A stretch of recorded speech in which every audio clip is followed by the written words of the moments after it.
Good morning, everyone. Sorry I'm late. So sorry. How are we all today?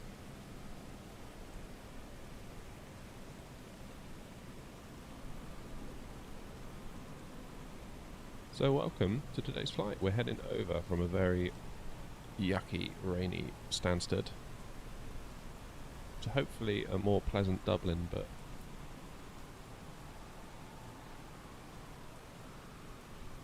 I guess we'll find out when we get there. The weather's not been on my side. The last flight I did last night was into New York. So last night we flew from Dulles in Washington up to New York, and we had basically cloud cover until like 2,000 feet. We were well into our final approach by the time we actually saw where we were going, which was a shame because it would have been nice to have seen. Would have been nice to have seen a bit of Manhattan as we flew past. That was kind of the whole idea. But yeah. Good morning, Jalise. Yeah, sorry, Splatty, for the delay. I was having a fight with Simbrief. Anyway, welcome to today's flight. Stansted to Dublin. Not a particularly long flight, but one that I quite enjoy. We're going to do a cold and dark on the ground here, get ourselves up in the air, and coming in to runway 16 into Dublin, taking off on runway 22 here in Stansted. Doing a cold and dark. Mostly because I need the practice. I mean, in general, I just need the practice in the Boeing, full stop. I mean, last night's landing was not good. Not good at all. So, we'll see how that goes today. Right. Let's get ourselves into the cockpit and get ourselves started up.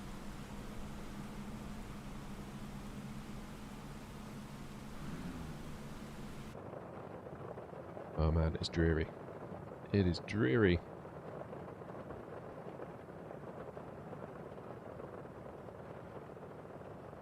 Okay, first things first, battery on and guarded. Where are the lights to make things a bit brighter? I need to look into those shortly because it's a little bit dim in here. Alright, position lights. Steady. APU start switch. Start. And we'll wait for these lights to change.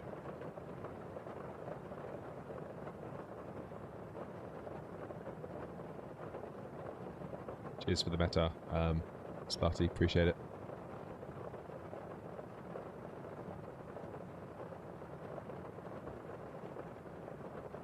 Panel lights next to the battery.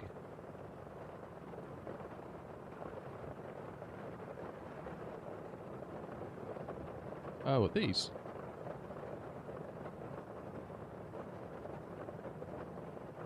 What was that done? Oh yeah, nice. Thank you.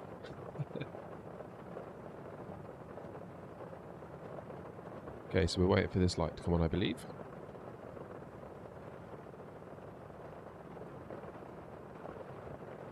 There it goes.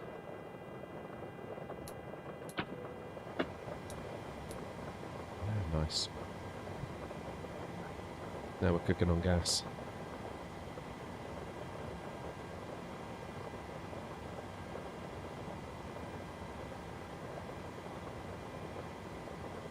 Right, let's get our IRS onto nav in both cases. We'll do our yaw dampener.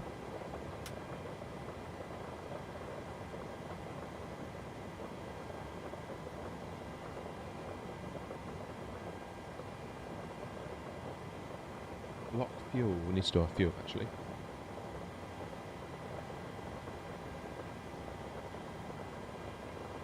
FS actions, fuel, and the fuel for today is 6,058 kilograms.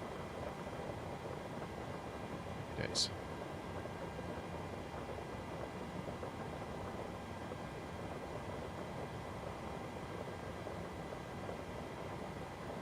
So we can do fuel pumps. Guessing these two are going to complain. Yeah, because we haven't got any fuel in the centre tanks.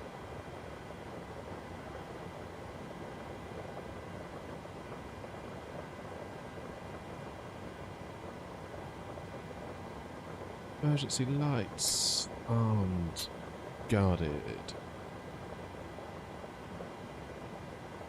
Window heats.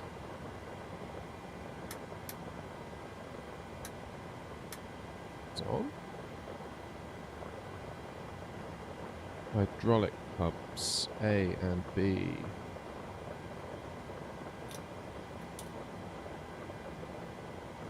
All on, okay.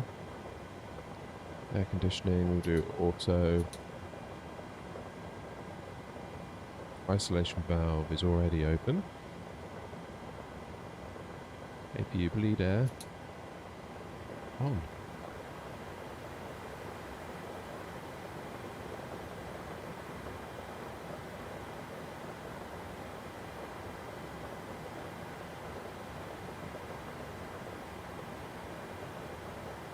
Getting there, Jalise. Yeah, it's still not quite at the level of the A320, but we're getting there slowly. It's the landing. The landing last night bothered me a lot.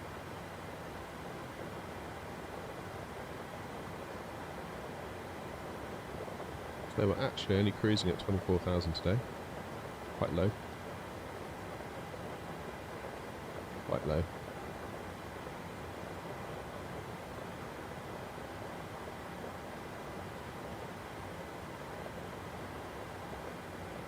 Very good.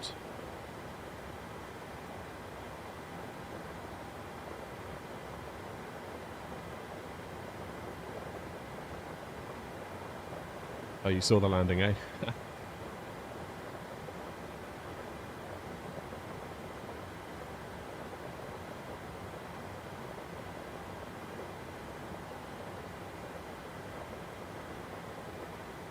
So our landing altitude is over 200.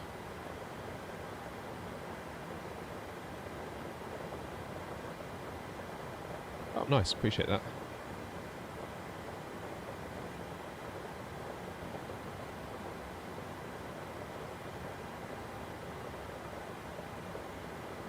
Right, let's go down to our computer.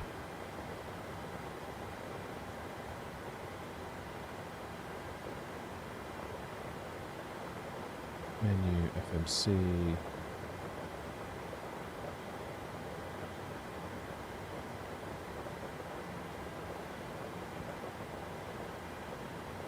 Do our pause on it.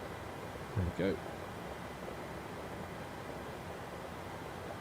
Now, route is going to be ESS.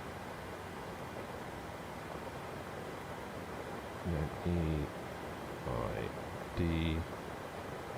EIDW. Oh, I did it wrong. It's EGSS, isn't it?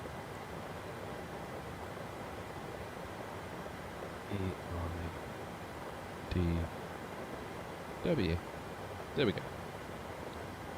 Activate, execute, departures and arrivals, departing runway 22, and we're going to use Nugba 1R, then into Dublin we're going to do ILS, do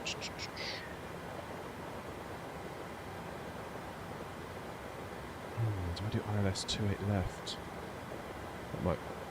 In SimBrief I've got 1.6. 28 left might make more sense. Let's try that.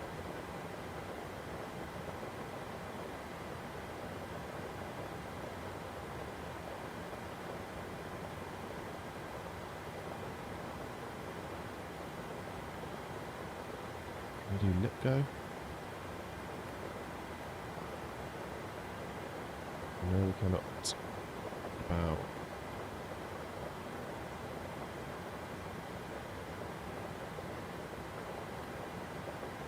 Let's have a look. Slight change to the proceedings. I think that should work.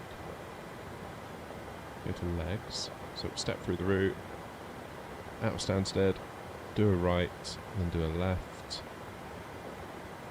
across to Wales,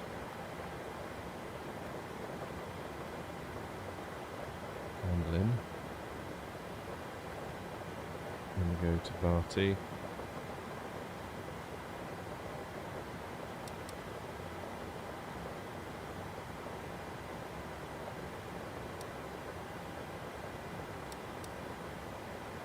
That works. Okay, so the map is going to become less accurate the nearer we get. Varty, saw him. All the way around. Back in on final. Both. Nice. Yeah, we're getting closer, aren't we? I've had a really good last couple of days on the YouTube Shorts. I've taken a little bit of a new strategy on those. So I used to do one a day. And then I was thinking about it. The way YouTube Shorts work, it's almost like you upload the shorts. It does nothing for like an hour or two. Then it will go from 0 to, I don't know, 1,000 or 2,000 views. Then it stops. And that's basically it then. That's like the shorts almost used up. Rarely do they go much beyond what they stop at. You get the occasional one that will grow over time, but very few of them actually do. And I thought, well actually, if I'm posting at the time of day that I do, I'm basically catering to my own market, because I'm awake, so I post. So it's basically like people at lunchtime in England might want to watch it. And then that's that. And then I thought, well, what about if I was to post several a day? So then I could get the US market, the sort of Australian market, the Asian market, for their sort of hotspot time of day, which is apparently 2 PM Eastern time. It's the best time to do it if you're in the Eastern time zone. So I've kind of offset all these time zones based off of that. And I upload, not the same short, but like maybe this one flight, I would make a cockpit view landing, I would do a view out of the wing, a view out of the landing gear, a combination of the cockpit and the wing. So that gives me like 4 videos, and then I just scatter them across the day. So each region gets a different view of the same landing, so everyone gets to see it. Well, not everyone, but more people get to see it. That's the theory anyway. My fear was that maybe the same video or the same landing would keep coming up for lots of people, and it might annoy them. So that is one potential risk. We'll see. It's early days.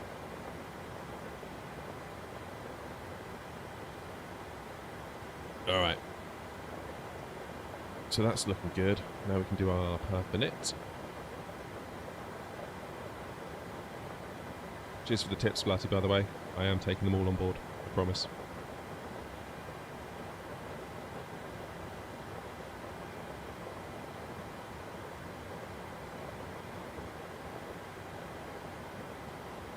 Shorts do not count towards your watch hours.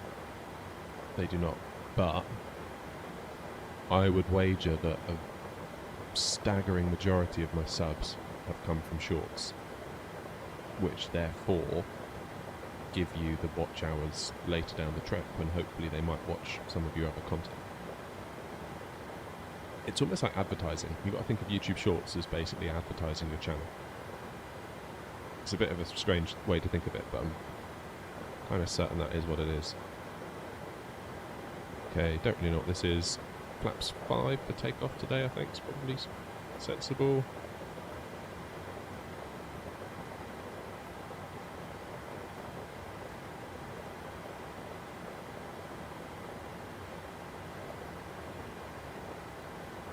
What did I just do then? And YouTube had come out publicly and said that their plan is to make more bridges between short content and longer form content. I think what I need also to get better at is doing the standard videos. I feel like I'm on the ball with the live, maybe too much so. There's part of me that thinks maybe I'm streaming too much and I'm not making other content. Because if you think about it, an average stream now, we maybe get 100, 200, 300 views. And that is obviously quite a small proportion of my audience. But then maybe my audience would prefer a longer, like just a standard video. And maybe not necessarily just a landing video, but more I don't know, if a new airport came out, maybe we could do a tour of the new airport, do a landing there. Maybe if a new plane came out, we could have a look at it, review it, do a landing in it. New tool or accessory or something comes out for the sim, we could have a look at those sort of things. Maybe look at graphic settings, what's the optimal sweet spot to get the most frames per second without sacrificing the looks, at what point do the looks start to drop off in the settings, at what point are you into diminishing returns where you keep cranking it up but it actually doesn't look much better, those kind of things. So I'm wondering whether I need to dial back the streaming just a bit, maybe take it down to 2 days instead of 4, because at the moment streaming uses all of my available time for this. That's the thing.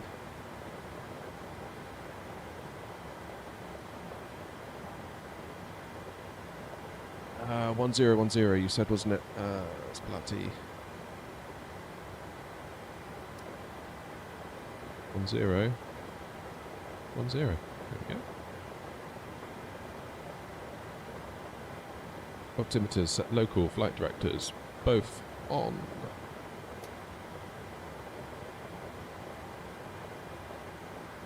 Auto throttle is off. V2 is 151 plus 15, so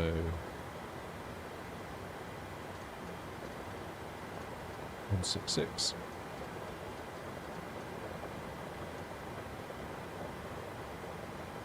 LNAV. Runway heading 22. Now what is the plan with regard to altitude? So we're going to be capped at 4,000, but then VNAV will take care of that for us. And then we go up to flight level 380. What we're doing, 2,400. No bad.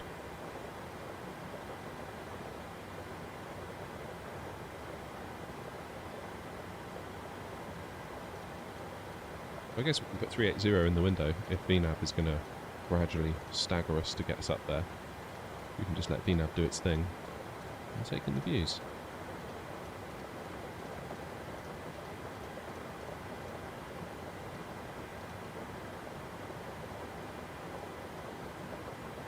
Auto brakes, RTO, which stands for rejected takeoff, I believe.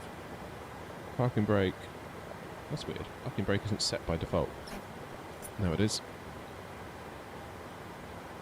Transponder. We don't really use. We're not doing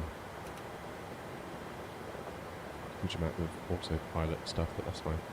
Not autopilot, air traffic. Right, now we need to turn our packs off because it's almost time to get pushed back.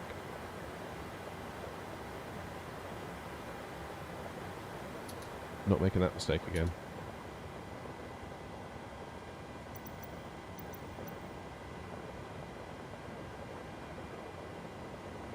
Right, let's see if we can use our pushback tool.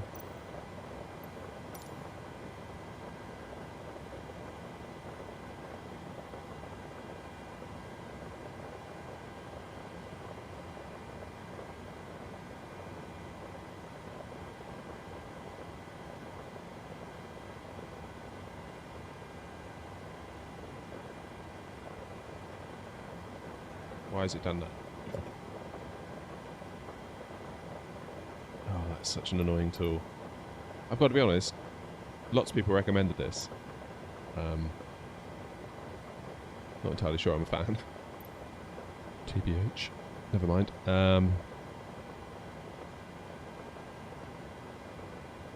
Okay, throttles are idle.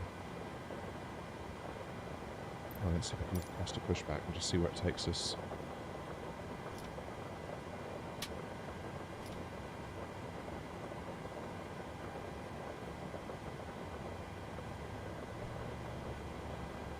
Anti-collision light on.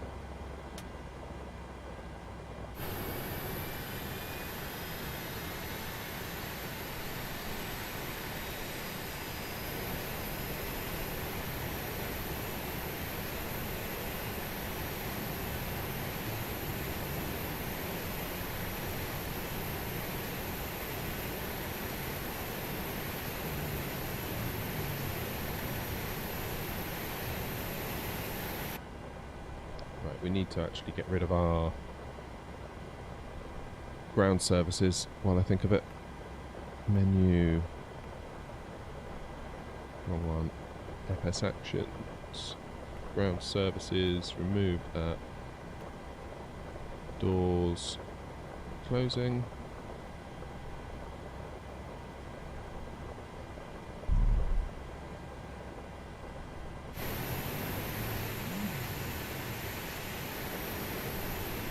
Why won't those stairs get out of the way? There they go.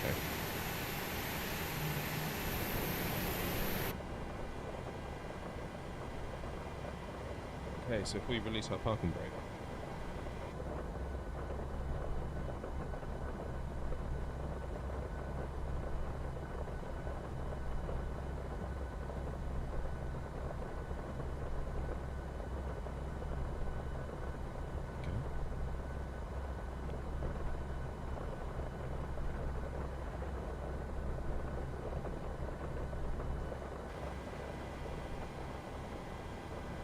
Add some fuel to that engine, shall we?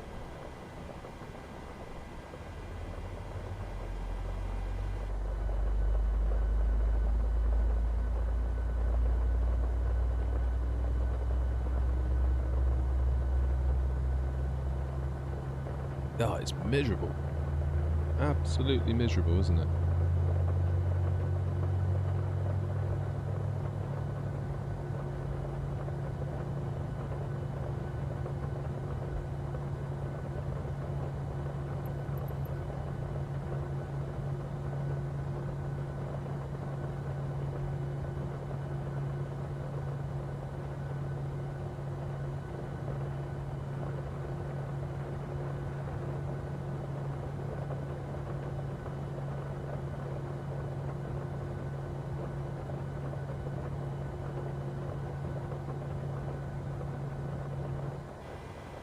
Okay, let's set our other engine to ground. Add some fuel.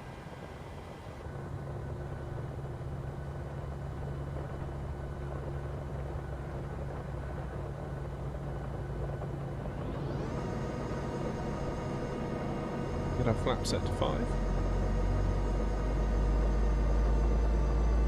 Parking brake on.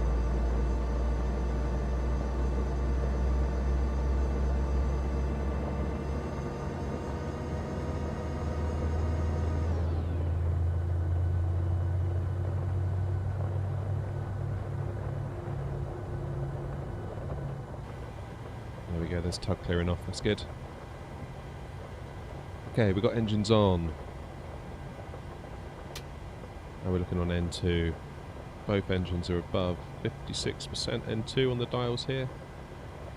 So we can get our... Oh, the switches have already gone back to off. We've done that automatically. Good times.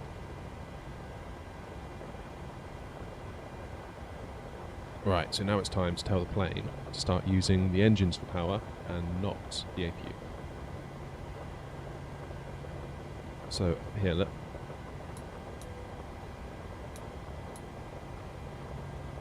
Lovely. Makes any difference doing that or not. Now our engines are started, air conditioning packs back to auto. Engine bleeds are on. APU bleed we can turn to off. And APU we can turn off completely now.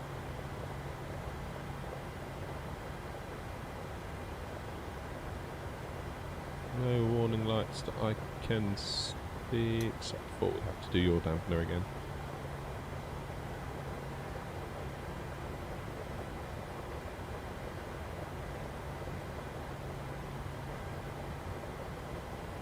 Shall we do Pro P? Probably should. There we go. I think we're almost started. We're almost there. Anti-ice. I don't think we need that right now.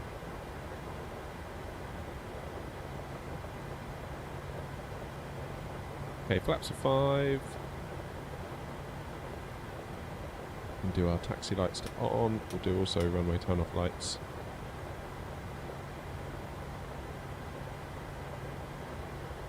dare I say it, I think we're good to go.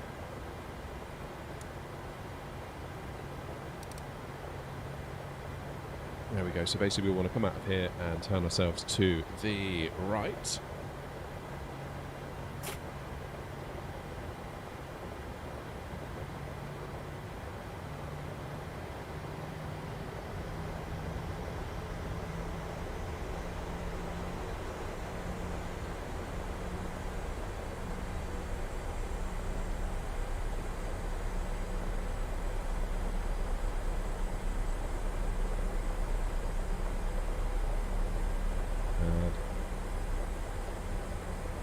Rudder controls are so twitchy on this.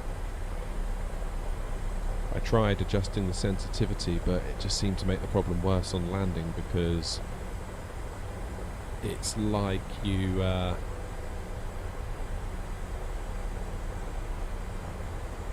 don't get a lot of input until quite far into the push of the pedal, and then you get loads more than you actually wanted. So it's a bit of a catch-22.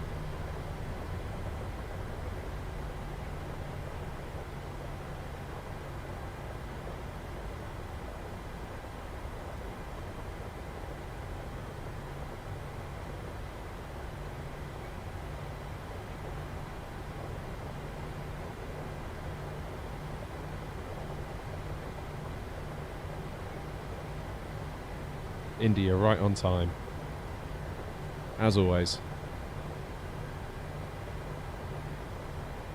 I think we can just jump on here, can't we?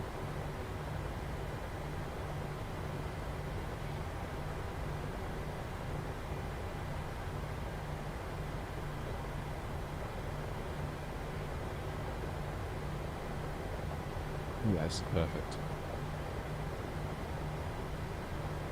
I do not like these rudder pedals though. Sensitivity is all sorts of off.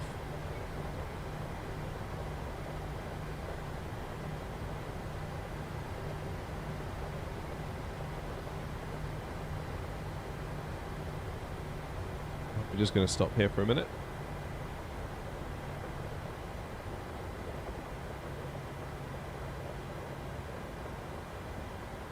And get our lights on.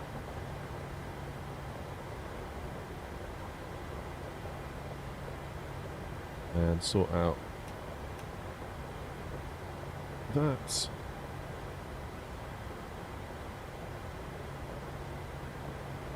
Get our engine switches into continuous. Landing lights on, strobe lights.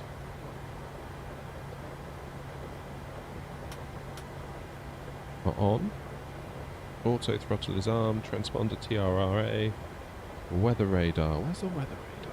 Is that it? I don't know how to do the weather radar.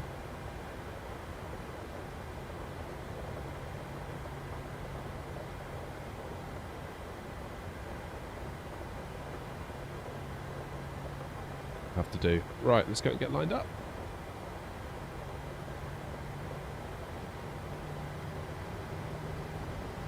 I'll show you my graphics settings. I was thinking I maybe should do a video on that.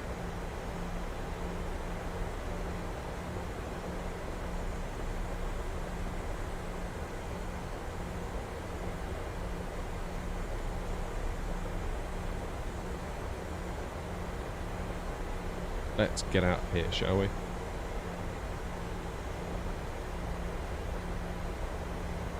Big old bound of rain right above us.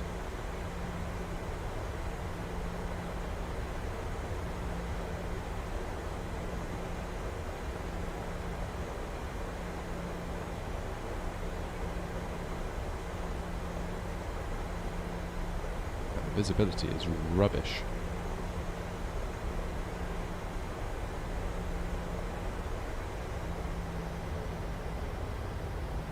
Where are the windscreen wipers on this, I wonder? I should probably put them on. It's not good, is it? Guessing they're up here somewhere. Where are they going to be? Where are they going to be? Can't see it. Window heat.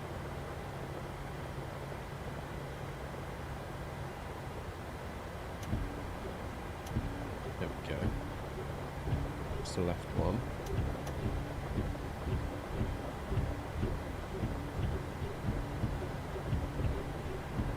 Nice. Right, should we get out of here?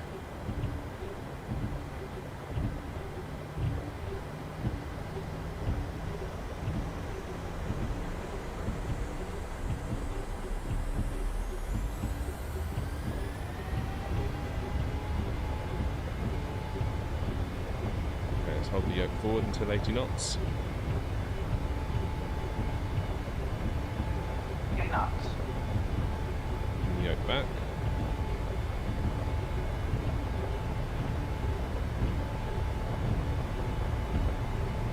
Rotate. Alright, let's get out of here.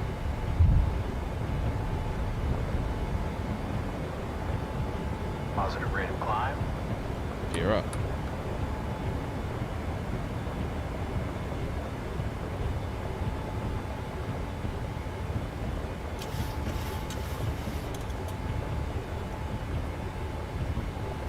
LNAV and VNAV on. Turn off our wipers.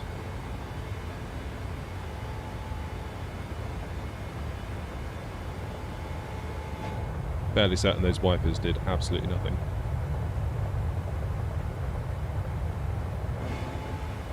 Oh, I know what I forgot to do.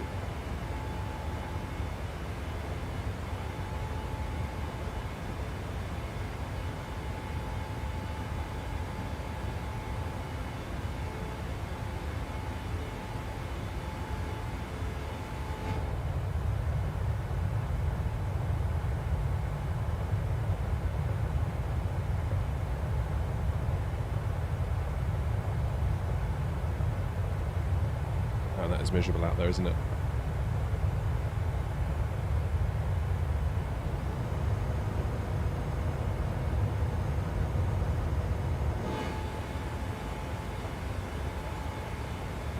Why is the speed... Oh, I haven't got auto throttle on. That'll be why. Wondered why we were going really above speed then. That's my fault.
A little bit of a better view.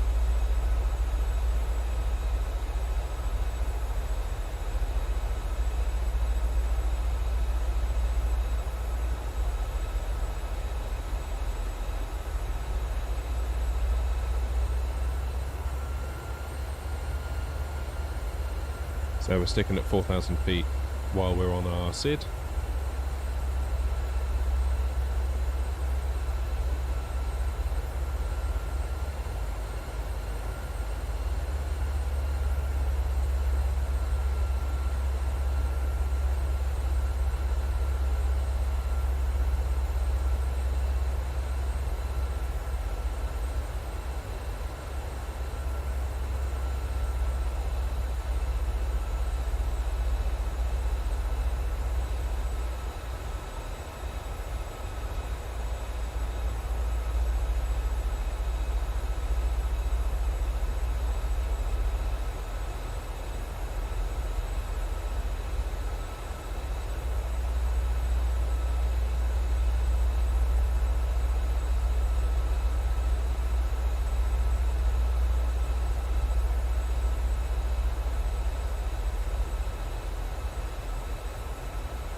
Indy says my graphics like to drop down your FPS sometimes, you don't know why. Yeah. I get that too sometimes. If you enable developer mode in the options and then throw up the frames per second counter, it will tell you what is limiting the frames per second. It will say whether it's your graphics card or whether it's your processor, or the main thread of your processor, I should say.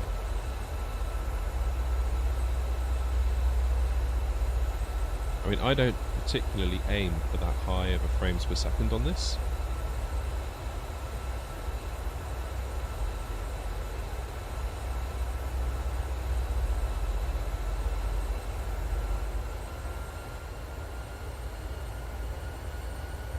I've actually got my frames locked at 30.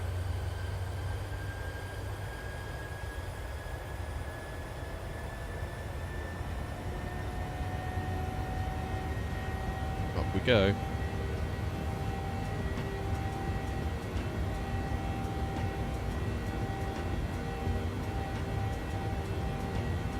I will say, Indy, because I've recently moved to a 4K screen up from a 1440p, I can't maintain 60 frames. Just can't do it. My graphics card just won't do it. So I've limited it to 30 frames a second. And actually the whole experience feels smoother. I get way less dips, way less judders, way less... You know, there's like annoying dips that you get where the whole thing freezes for like half a second. And they still exist, but they're fewer and far between.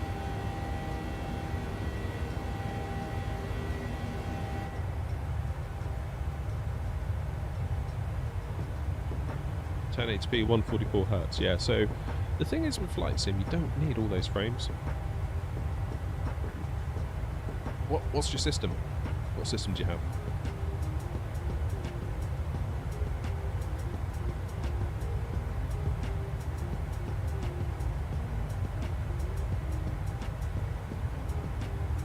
Just like GPU and CPU, if you know them. I think it can also depend on the aircraft, because I've found on many occasions a headwind A330, if I do a long haul on it, when I come into approach, my frames get really bad. But if I restart the flight on approach and do the approach again, it's perfect. So I don't know whether there's like a memory leak or something hogging resources over time that gets worse and worse and worse as time goes on. It's possible.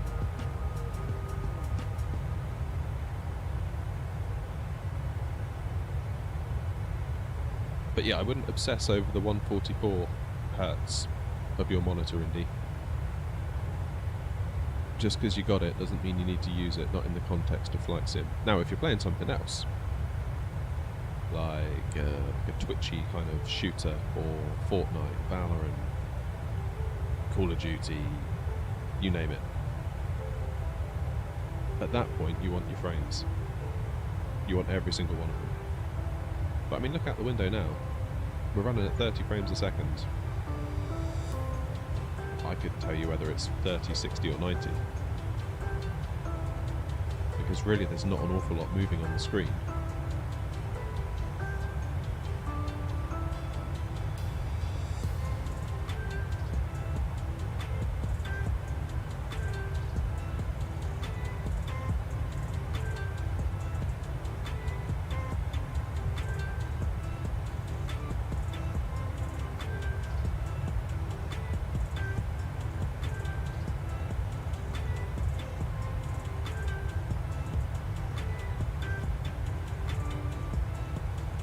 Yeah, the fly-by-wire is generally okay, I find. Alright, nothing's on fire in the cockpit, that's good.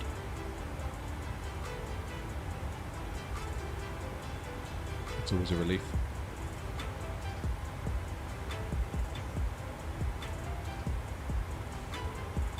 So let's have a look at our legs. Heading up to flight level 380 briefly, then we're straight back down.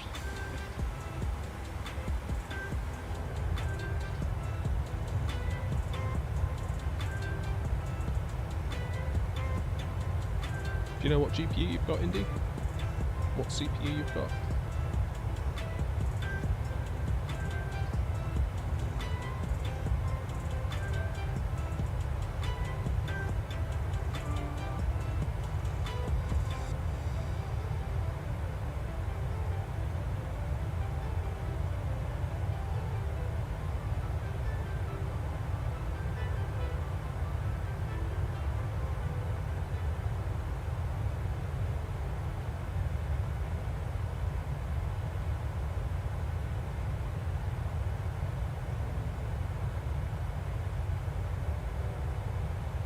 Ryzen 5600G and a 3060. Okay, so you should be absolutely fine on 1080p.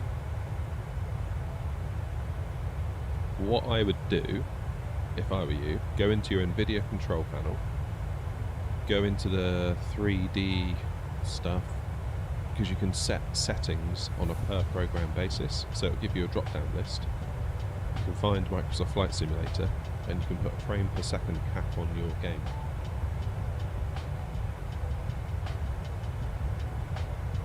Now you might find setting something like 30 or 35 will help you a lot. Because if you imagine if it's trying to achieve the highest it possibly can, all your components are like screaming, they're going red hot. Whereas if you dial it back to 30, you're not going to notice it. Like this is running at 30 now. Looks fine to me. So you might find that by limiting the frames per second, and you can experiment on the value, maybe 30, maybe 60, maybe 40. Experiment, find out with it. But you may find by everything not breaking such a sweat all the time, you may find you get an overall smoother experience. And of course you've got DLSS at your disposal. Are you using that?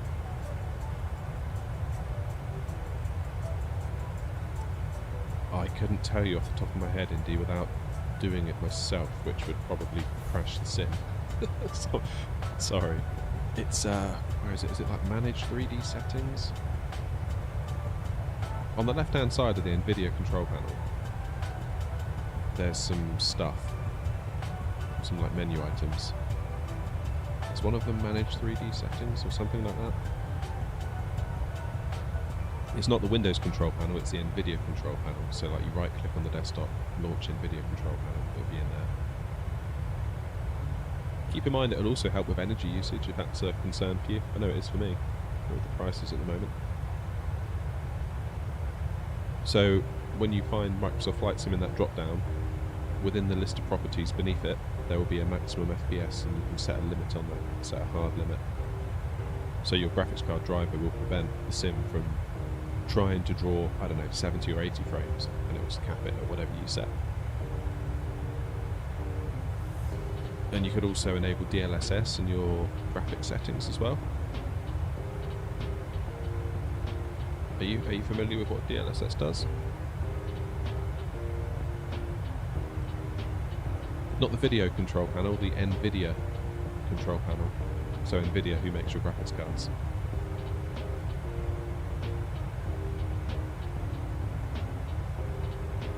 Yeah, Nvidia, that's the one. Sorry, I must have mumbled when I said that.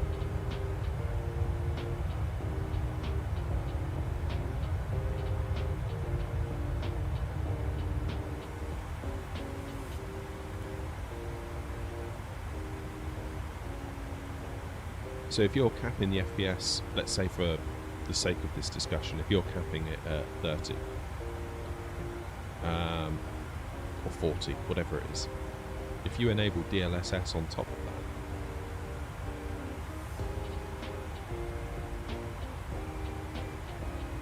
that's going to make life very, very easy for your graphics card. Beluga, welcome to the stream. How are you? Do I have the A350? No, I wasn't aware there was a study level A350 available for the sim. Unless you're about to tell me there is. In which case, I'm all ears.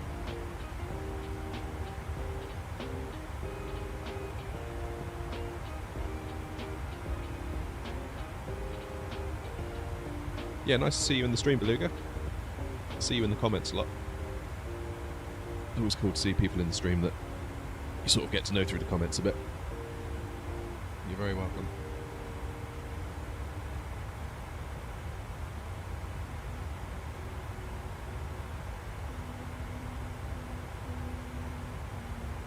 Maybe I'll make a video, Indy.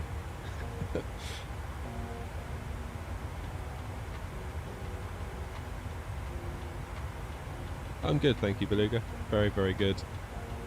A little bit annoyed at myself after last night. I did a really rubbish landing on stream. I was like, oh. After I went inside afterwards, I was just like kicking myself. It happens.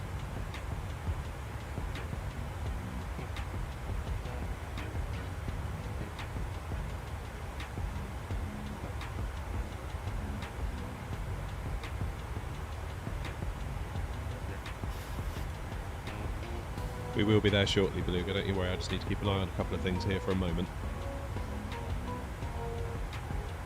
Just trying to see where we are. We've actually got quite a long way actually before we're at top of climb.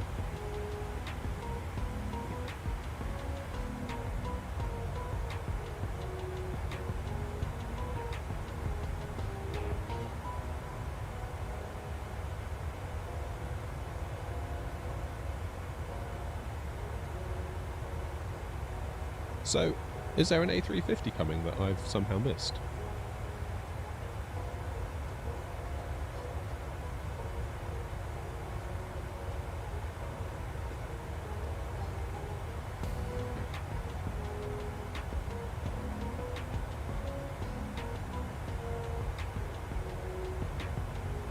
Hang on, Indy, maybe I can help you. I've got another monitor.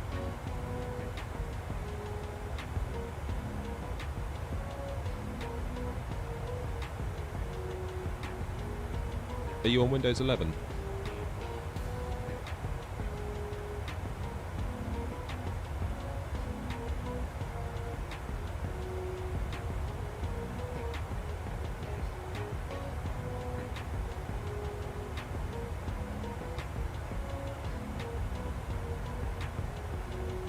When you right-click the desktop, Indy, I don't know if you're still here in case you've gone to the net to find that video. Right-click the desktop, you need to also click Show More Options. Then you should see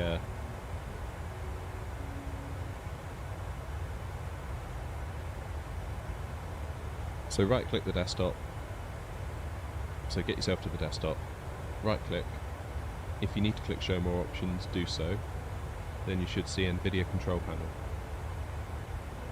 in the pop-out menu. No, Beluga, I'm not a pilot in real life. Just as well.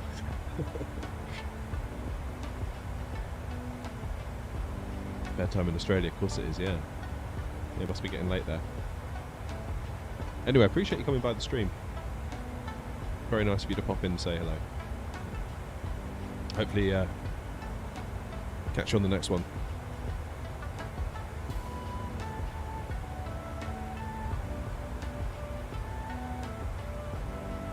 Right, I'm just loading my Nvidia control panel. Right. So then, on the left, you've got Manage 3D Settings.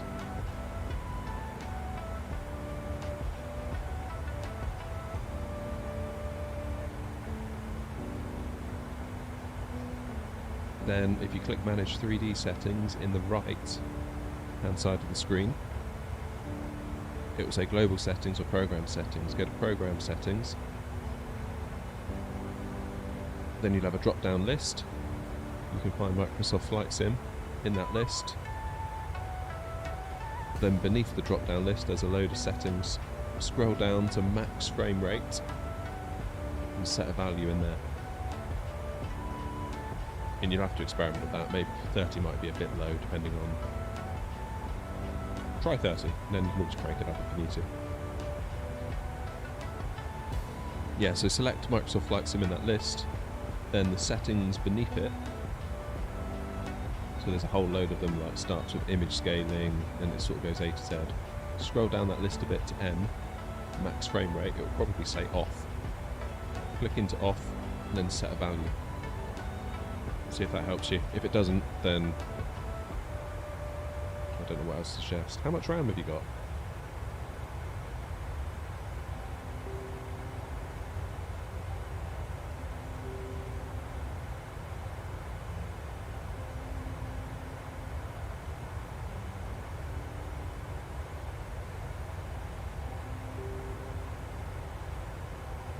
RAM might be an issue if you've only got 8 gig, but if you've got 16 you'll be fine.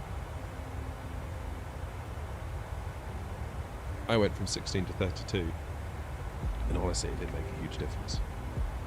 Yeah, 16, you're fine with 16.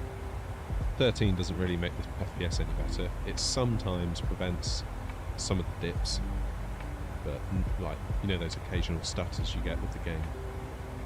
Not consistently bad FPS, but just those stutters where everything hangs for like 0.2 of a second and you're like, what was that? Occasionally gets rid of something. So by limiting it to 30 FPS, you might find that all your components aren't breaking such a sweat, and you might just get a more consistent experience,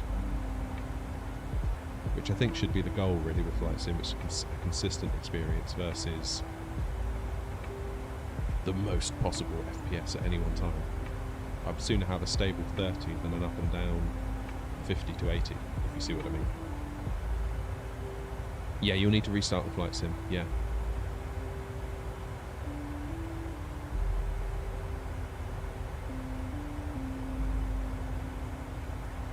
Do you have any other monitors?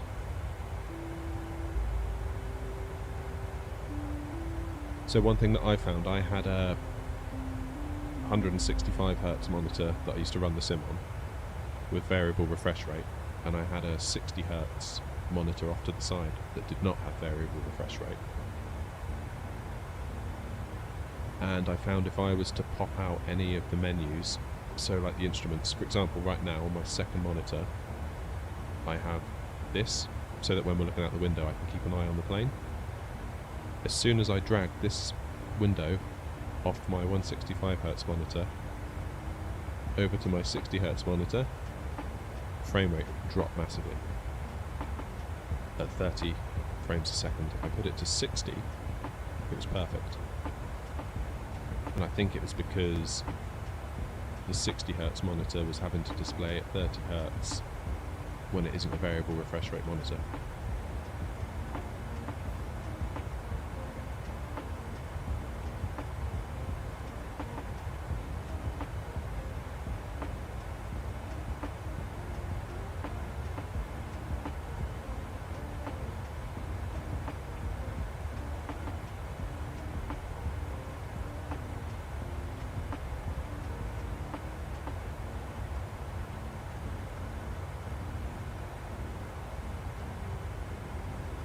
Yeah, give it a try, Indy. You can always change it. It might be that 60 works for you, it might be that 40 works. Give it a go. What I did notice was that the power draw from my graphics card, like beforehand when my GPU was trying to draw as many frames as it possibly could, it would use so much power, like 150 to 200 watts. Cut it down to 30, or lock it to 30, and then also enable DLSS so that it's rendering at a lower resolution and then it's being scaled up with AI. GPU usage just absolute, like the power, so much lower, which is great because if you're going to be doing 10-hour flights, if you imagine 200 watts times 10, that's 2 kilowatts. That's not an insignificant amount of money at the moment, if you're doing it every day or every other day.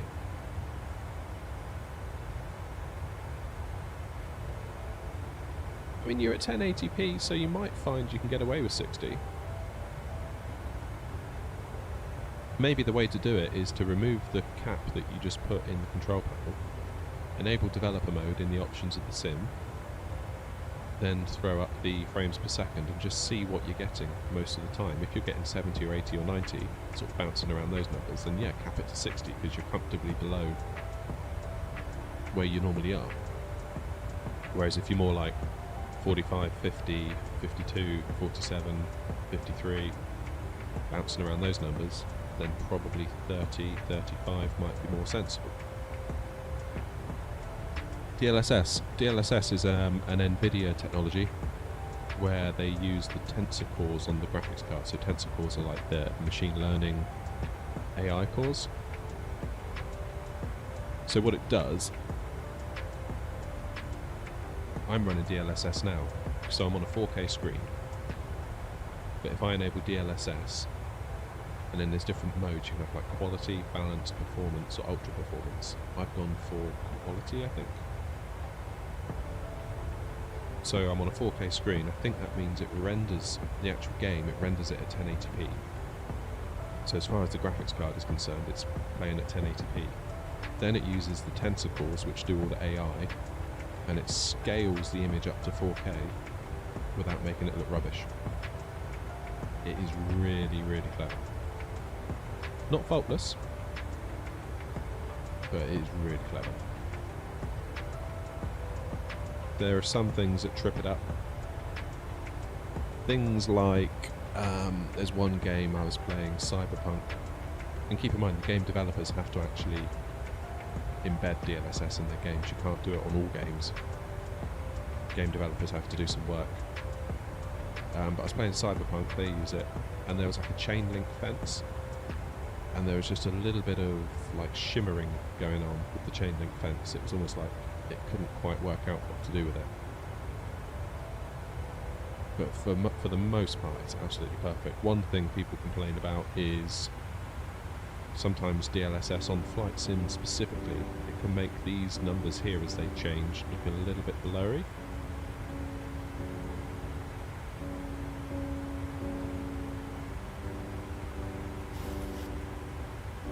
There we go, top of climb coming up now. And then with the new 4000 series GPUs, so the 40 series like 4070, 4080, 4090, there's a new version of DLSS which takes it a step further, where it will automatically generate new frames. So it will allow the sim, or the game, but it does work in flight sim, it will generate frame number 1 and frame number 2. It will look at the difference between those two frames and generate a brand new frame to kind of split the difference. So you can almost get like frames for free, although some people say they don't like it. Fascinating technology though, but it's Nvidia exclusive, so that's a bit annoying. Means the consoles can't get it because like PS5, Xbox, they run AMD stuff. But they're doing their own thing. What's it called? FSR?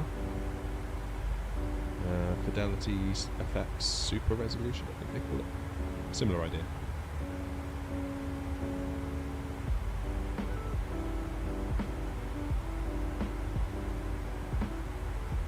But yeah, turn on DLSS if you want more performance.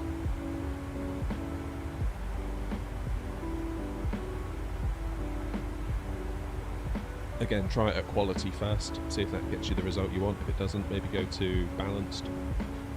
If not, go to performance, ultra performance. But obviously you degrade image quality the more you lean into the performance.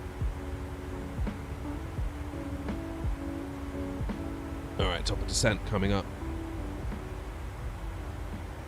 What are we going down to today?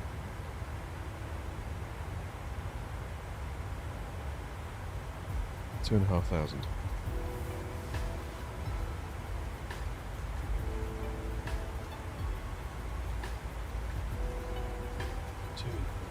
Come on, scroll, scroll, scroll, scroll, scroll, scroll, scroll, scroll. There we go. Engine starting to roll back.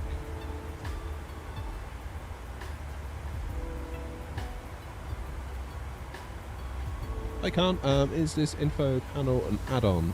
Sort of, yeah. So it's a separate piece of software called Sim Toolkit Pro, and that connects to the sim, and it gives you all of those bits of information. Right. So why aren't we descending?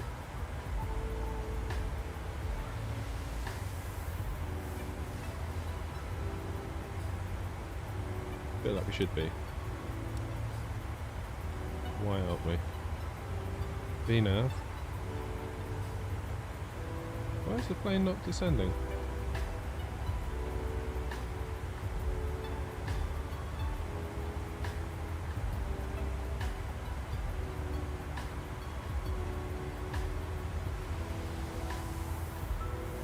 It's weird.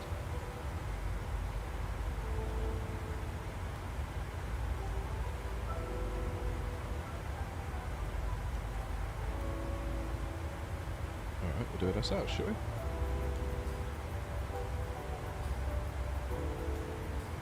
Okay, so disabling VNAV and re-enabling it has seemed to have done the trick there. I don't know why I did that. Yeah, Sim Toolkit Pro. So it's important that some people think that because they see the map on my screen, they think that they can have that map in the game as like an overlay while they fly, but that's actually not the case. It's part of my streaming software. It adds it into that, so I can't actually see it as I fly, if that makes sense.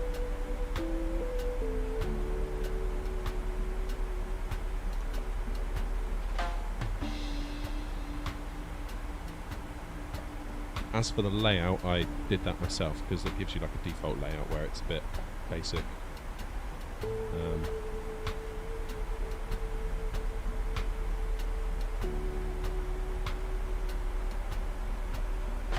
So I had to bust out the web development skills to lay it all out nicely.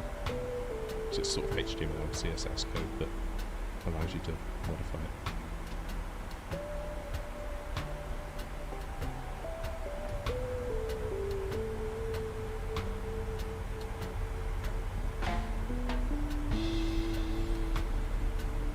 But we are a touch off profile here.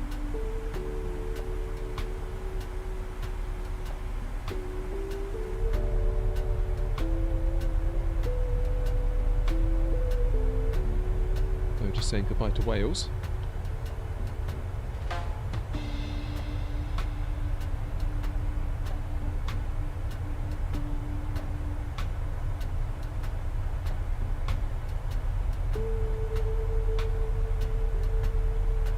I want to go back to Ireland. I love Ireland. Always makes me feel that way whenever we fly there on the sim.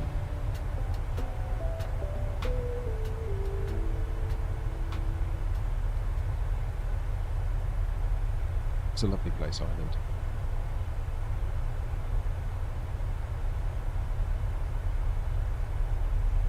Hey, thank you, Khan. Appreciate you stopping by. Nice to see you. Hope to see you again soon.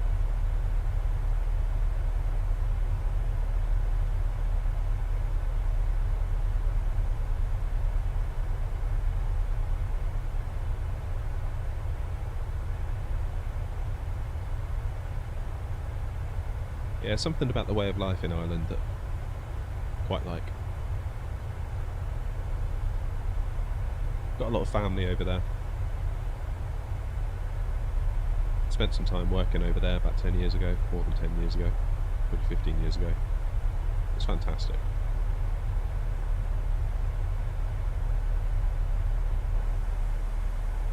Really good people.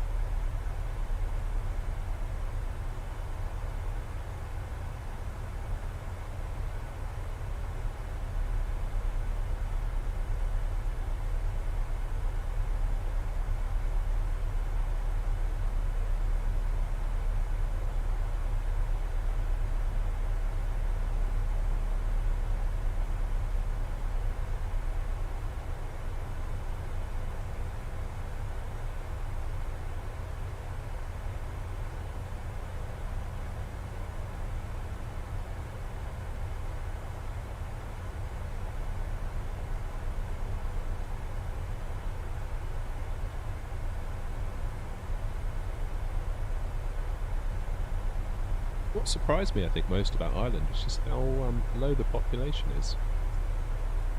I think at the time I was there, that it may still be the case.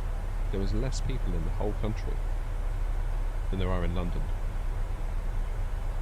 I think it's like 4 or 5 million people was the population when I was there.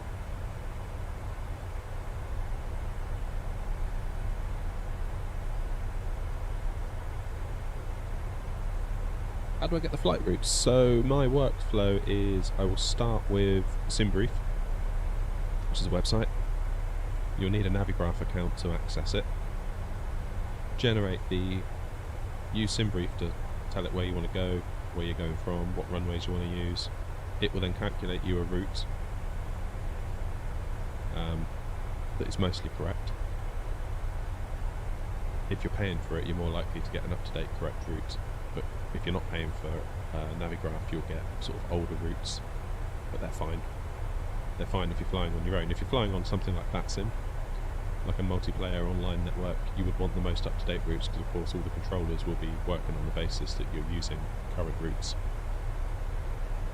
But yeah, I use SimBrief, generate the flight plan, load that flight plan into the plane, and then off we go. So really I'm kind of bypassing the whole Microsoft Flight Sim thing on the globe where you select all your stuff.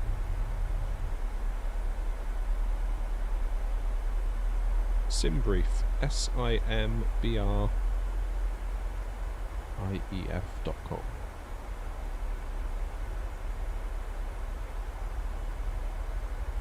The fly-by-wire plane, if you go into the tablet that they give you, in the settings you can type in your SimBrief user ID, and then the plane will automatically connect to your SimBrief account and download the flight plan into the plane for you. It's very cool. This Boeing doesn't have a sort of tablet yet. They're working on it. So how you do it for the Boeing is you, on the SimBrief website, it gives you the option to download a PMDG flight plan. Then you drag and drop that file into the PMDG folder on your computer where the flight plans live. Then you type in the name into the company route of the plane.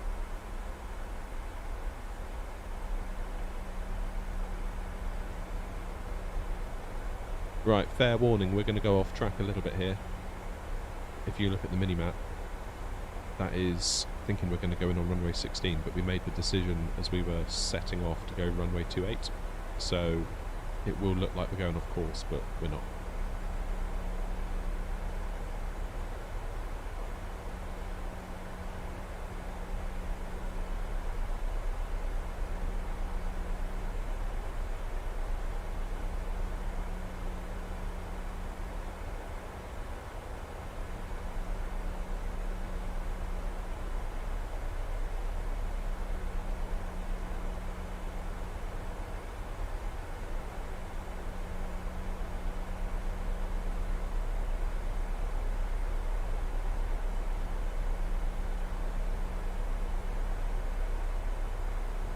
No, indeed, it probably isn't.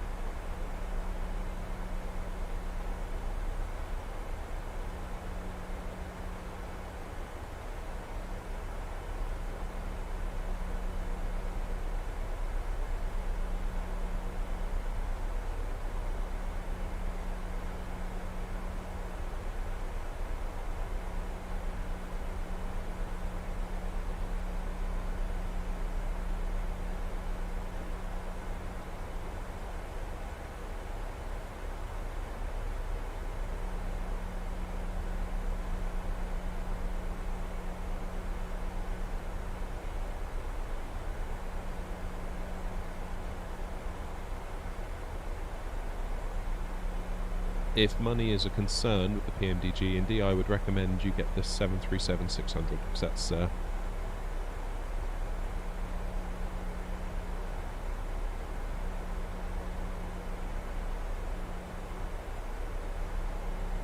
$600 represents good value for money, I think. Gives you all the systems to learn, so you can learn the plane, but at a lower price.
There's Ireland.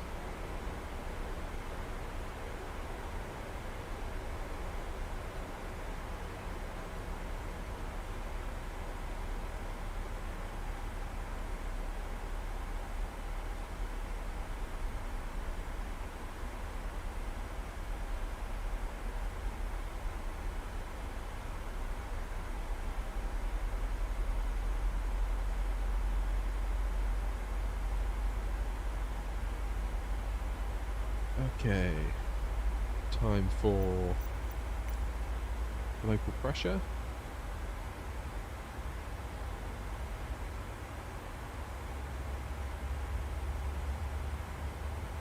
Which is 1014.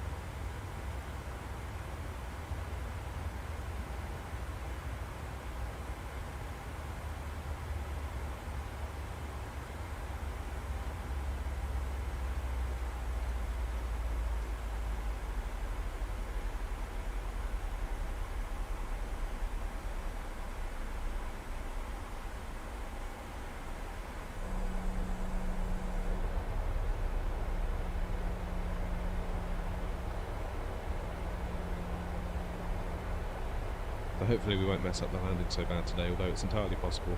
Flying with the yoke is very tricky.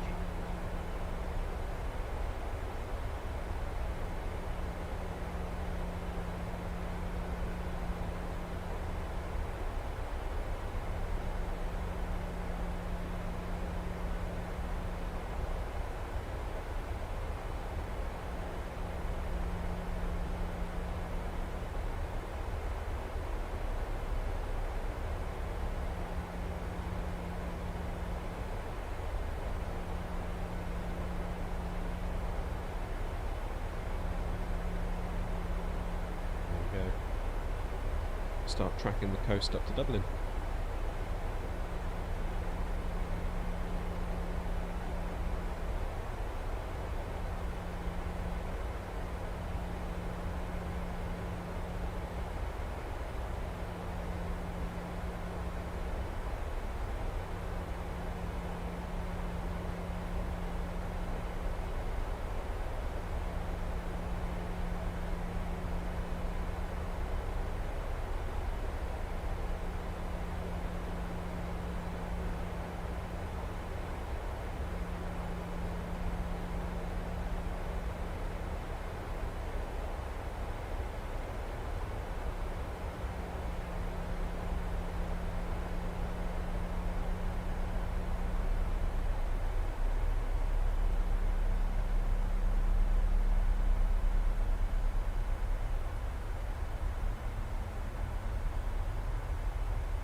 Which version of the A320 do I play? I use the stable version.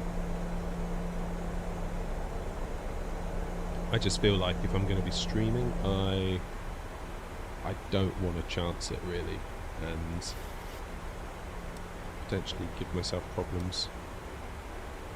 There we go, so this is our route. We're going to go straight ahead, wrap ourselves around Dublin, or around the coast to Dublin, come in on final, or rather come in this way, then turn to come in on final, and we should be in business.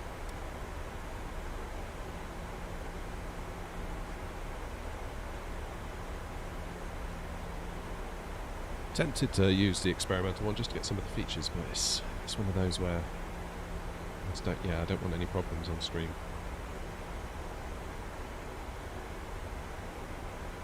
Nothing worse than when your stream crashes or things like that. It'd be lovely to get VNAV though.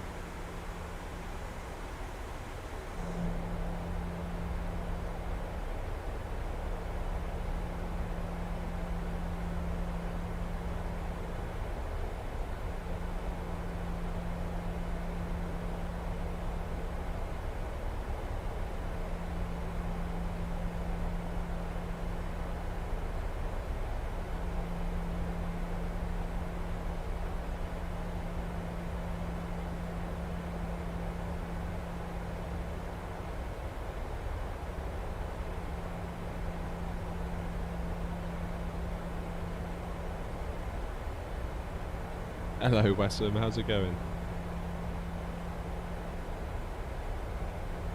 Am I going to be a pilot in the future? No, I wouldn't have thought so.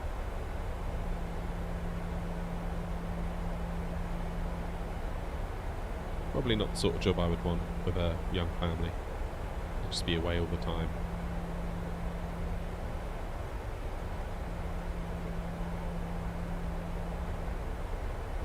How you doing, Wessam? You okay?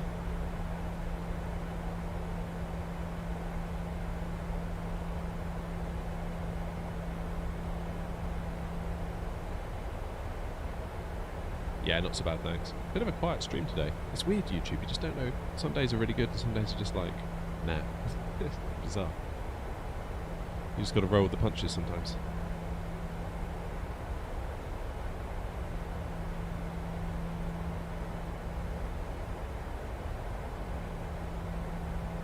Yeah, I'm not sure I'd want to be an actual pilot.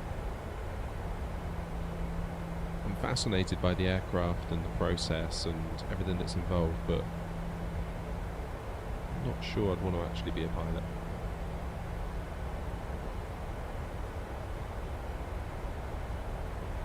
I'll go to Anchorage. Well, I mean, that's going to be a minute, isn't it? That's got to be 6 or 7 hours.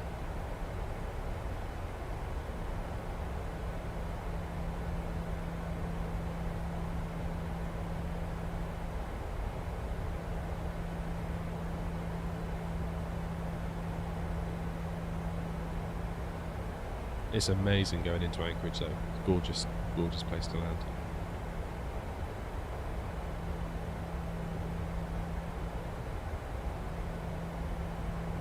Indy, pay attention to the sea down there. We were talking about DLSS earlier, and I said sometimes it makes things look a little bit weird. See how the sea has almost got, sometimes it goes a bit sparkly.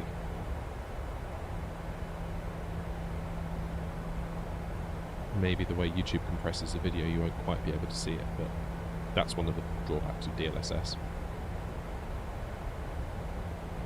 Only 5 hours? Okay, I thought it'd be longer than that.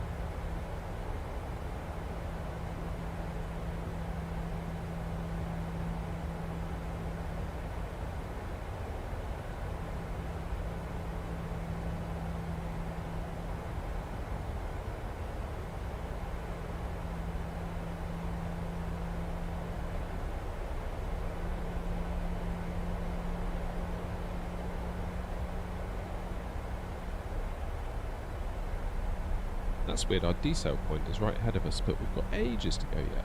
And the flight plan says to stay at 230 knots.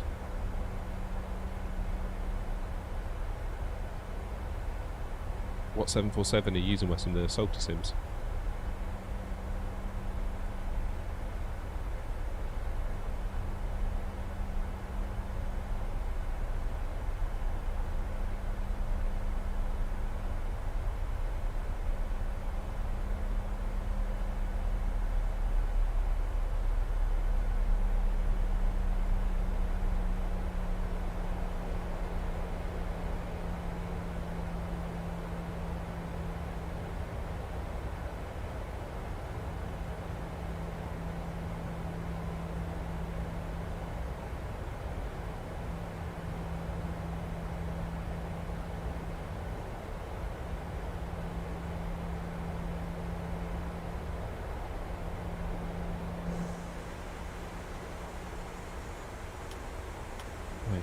lights are all set.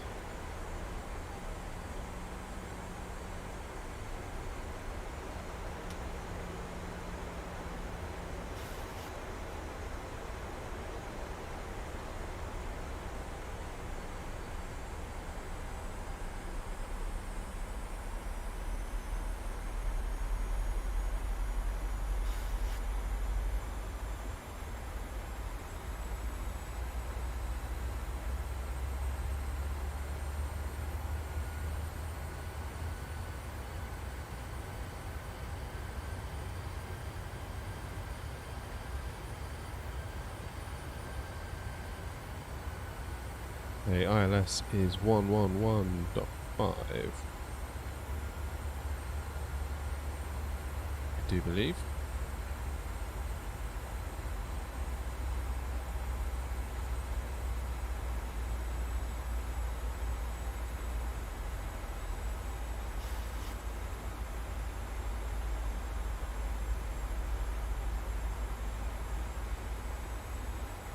Actually, wait, no, it's not. Ah! Why did I do that? I hit the escape button. Of course, now all the flaps are going to go to full because the game's stupid. Ah, sorry about that.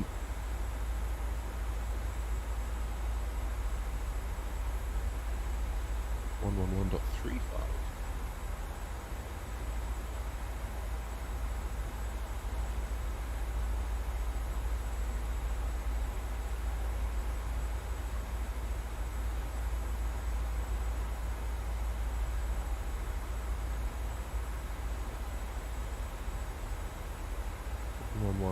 .35.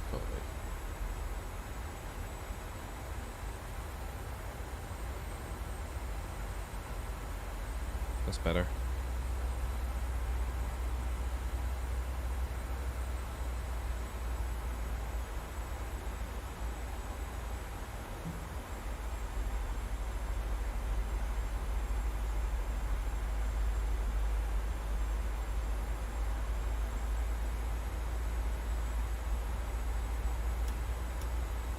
Brake was set to 2. Landing lights are set.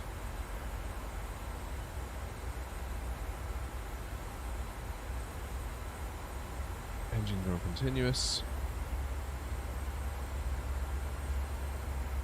ILS frequencies are set.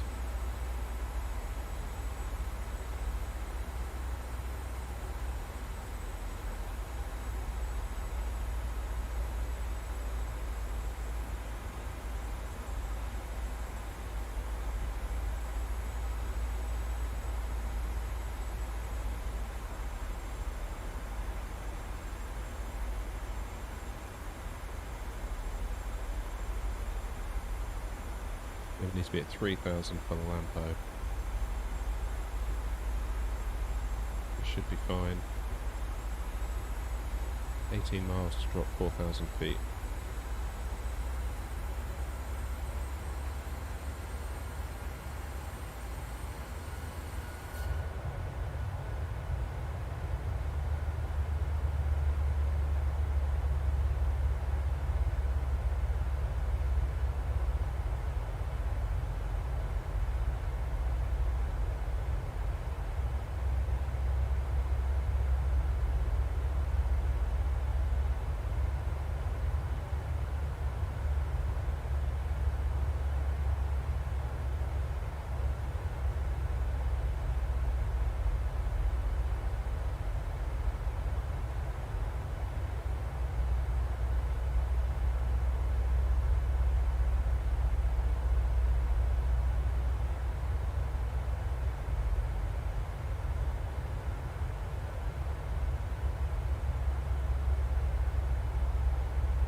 we start descending at 7,000.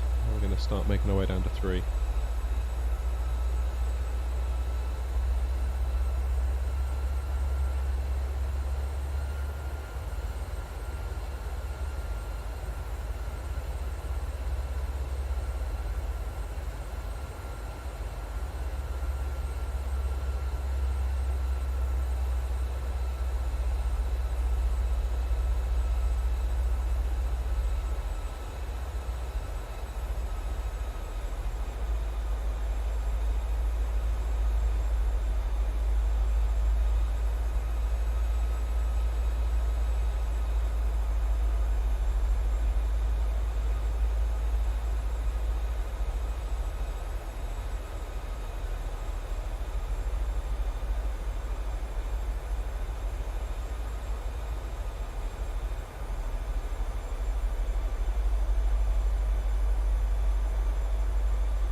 This is a long way into Dublin, isn't it? Doing this little kind of arc around the coast.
Final turn, then we're going to start tracking south-ish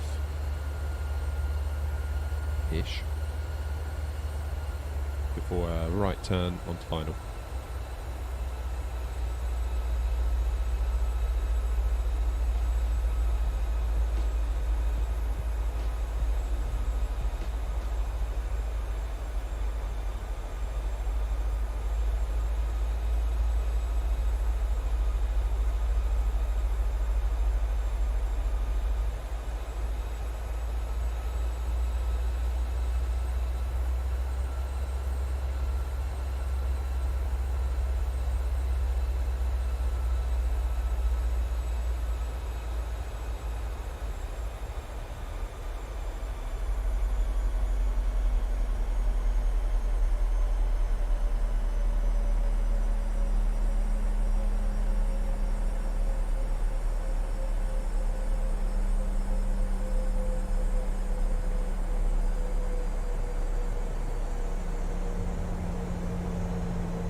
Keep that speed under control.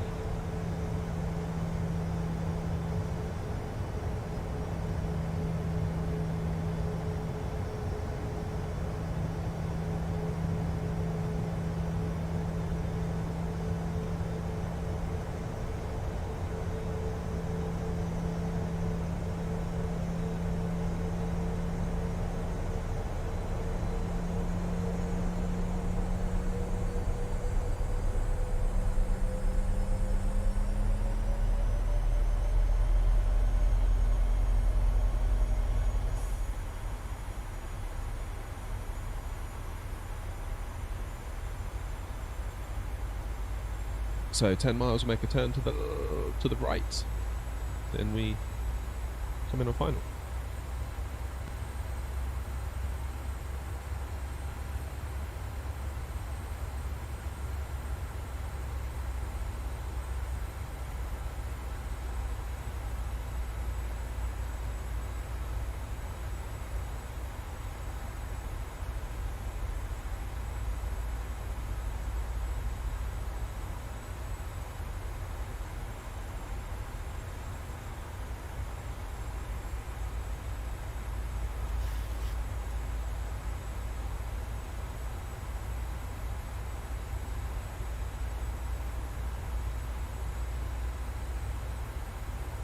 we're getting buffeted around by that wind, aren't we? This could make for an interesting landing. Especially as I'll be flying with the yoke. Not ultimately that familiar with this aircraft or the yoke, so we'll see.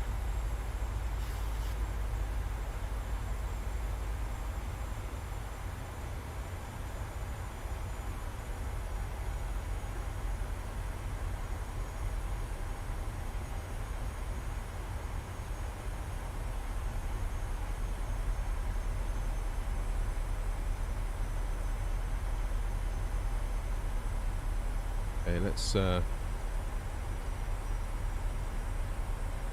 our speed down a bit, shall we?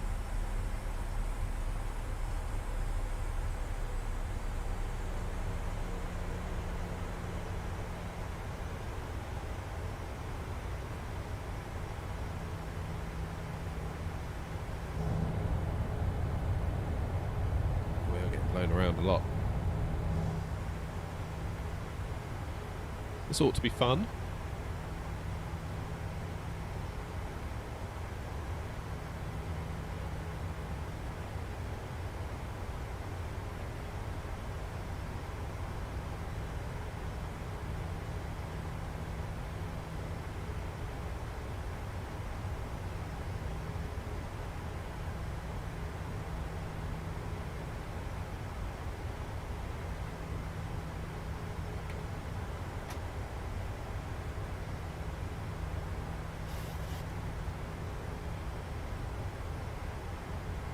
What is our VREF?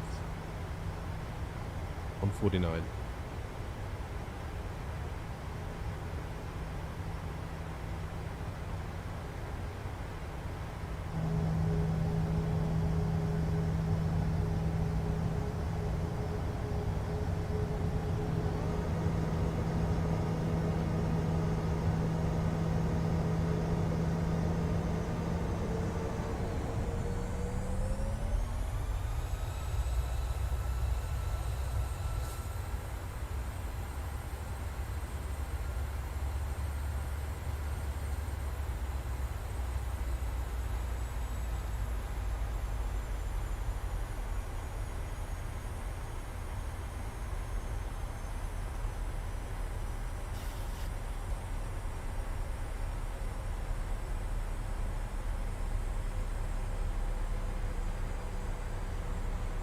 There we go, approach mode is on.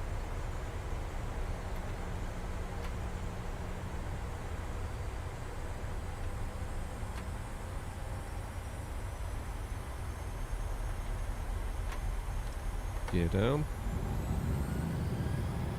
Otherwise it's going to bong at me, isn't it?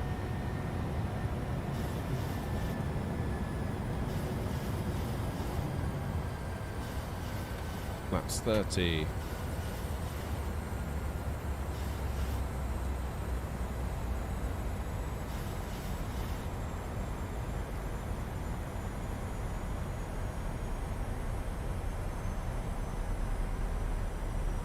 So glide slope is above us.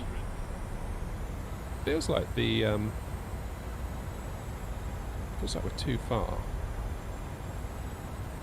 to the. Oh, that's just crabbing.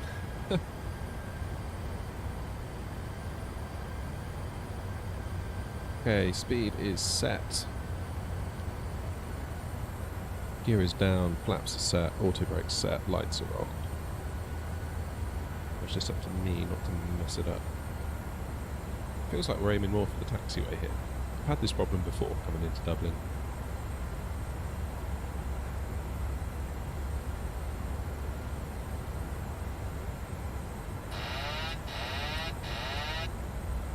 Okay, my airplane.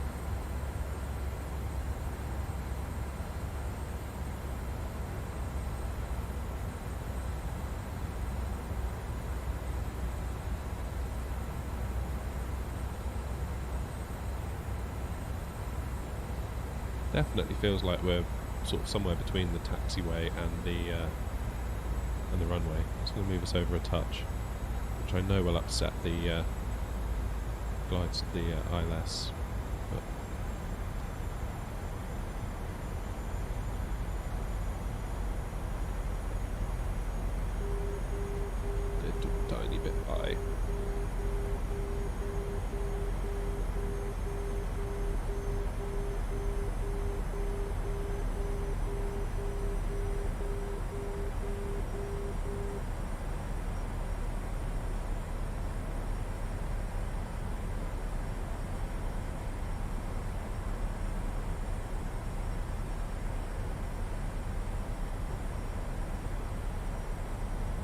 A bit high, aren't we?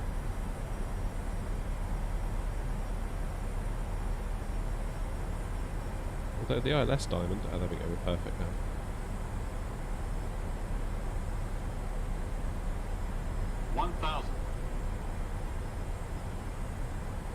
Definitely got a bit of wind going on.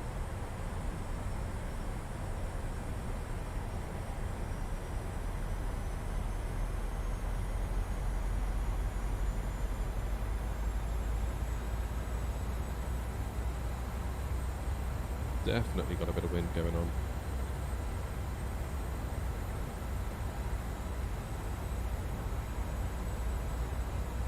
Right, this is the part I don't like, where I have to start using the throttles. 500. As well as using the yoke one-handed. I find this very, very tricky. I'm okay two-handed on the yoke. Glide slope. Glide slope. Yeah, I know you're saying glide slope, but Glide ultimately, slope. Glide the pappies are slope. happy. Glide slope. Glide slope. Glide slope.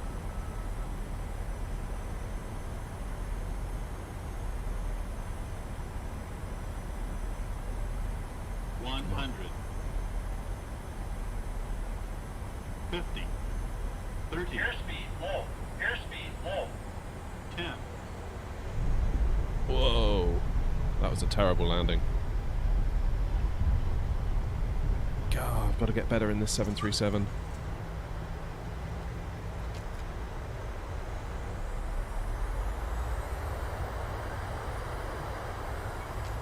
That was not good.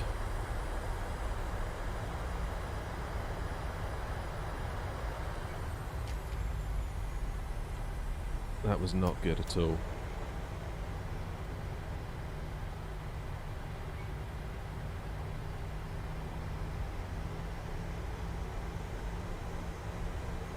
Never mind. Disappointing that.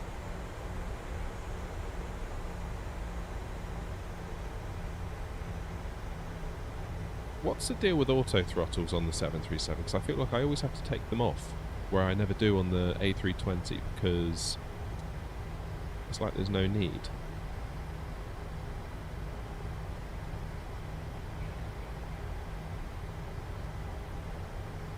Because you come from the climb gate.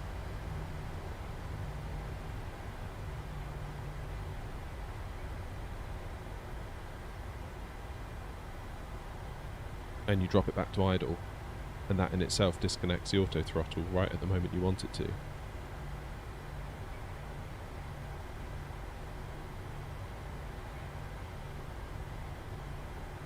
I'm probably not going to have time to do the return Indy, unfortunately. I'm tempted to do another lap here though. Let's see if I can get a decent landing under my belt.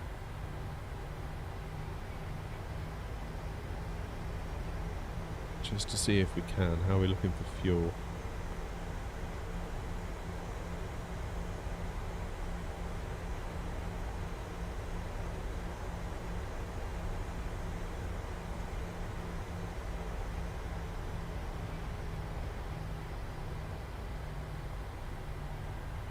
Yeah, winds were heavy. The trouble is I've had 2 bad landings in this on the trot now. Last night was pretty bad, and now this one.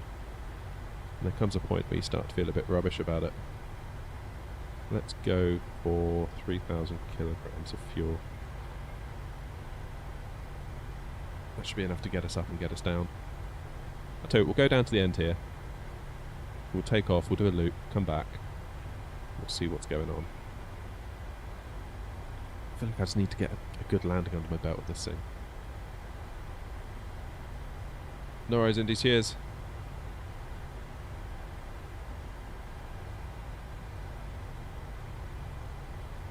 Such a different plane to the A320. I wish I could get better at it.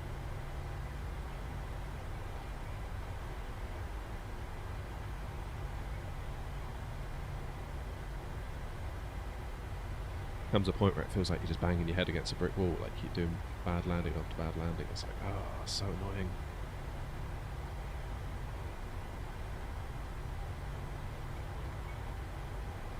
Right, we'll taxi down to the runway. We'll take off. We'll literally just do an oval and just take off. do a U-turn.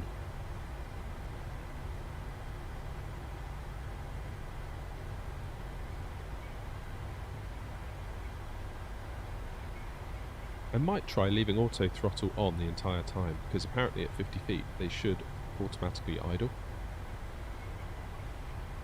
which would make my life considerably easier because I can keep two hands on the yoke then.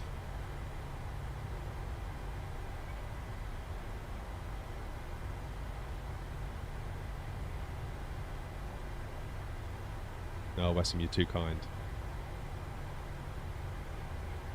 We're going to do one more. We're going to go up and see if we can quickly get a better one under our belts.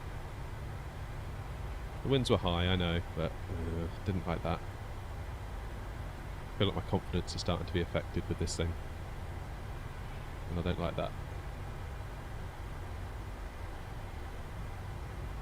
I know I can do it, I have done it, but it's just like, why can't I do it right now? Right, where's this runway? It's just there, isn't it?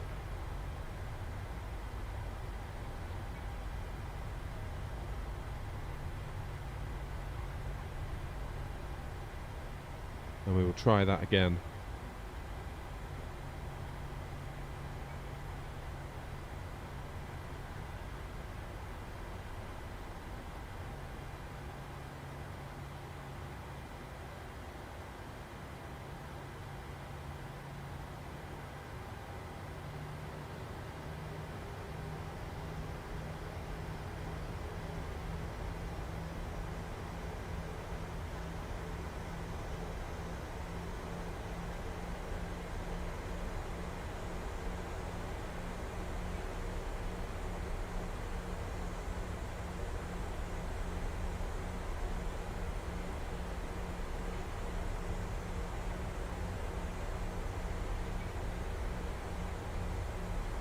Definitely got time for what another loop. Haven't got time to get back to Stansted, so we'll do a little loop, do a bit of practicing while we're here, shall we?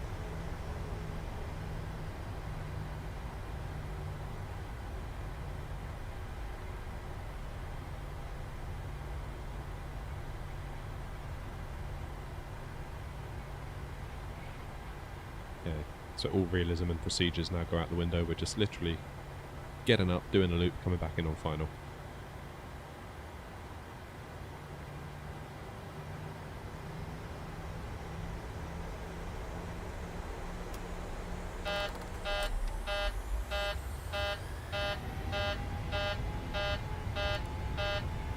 Yeah, takeoff config, I know. 80 knots.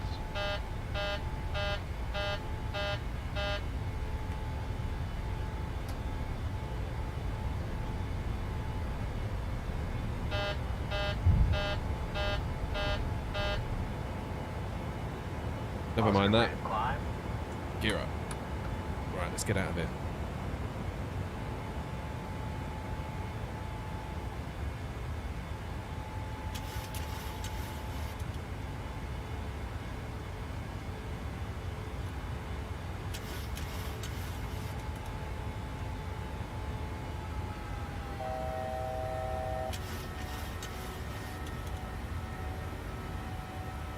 Okay, that's auto throttle on. And we're at 280, so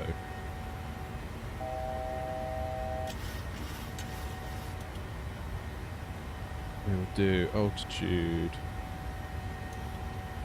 of Airspeed low. Airspeed low. yeah, why is airspeed low? That's a bit weird. Airspeed low. Airspeed low.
always take it off around 100 feet.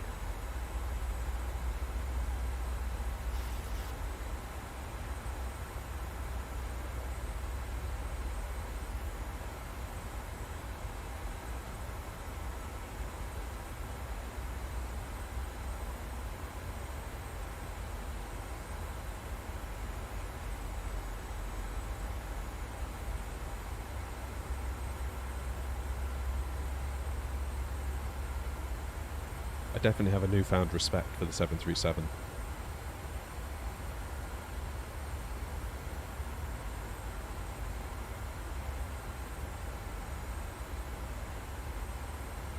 Yeah, I feel like I've flown the A320 now for so long, and we've done so many flights in it, it's almost second nature.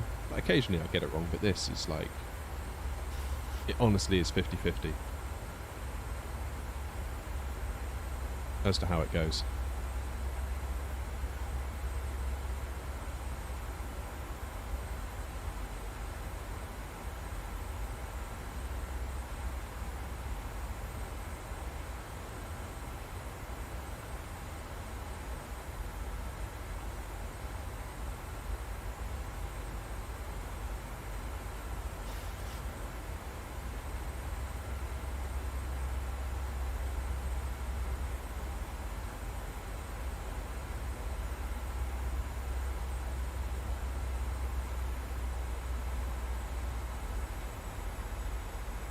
Right, I'm just going to let the plane sit here for a moment or two, and I'll be back in a minute.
Hello, Nebula.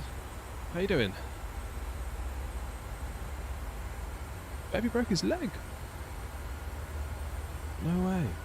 Oh man, I hope he's okay. Sucks.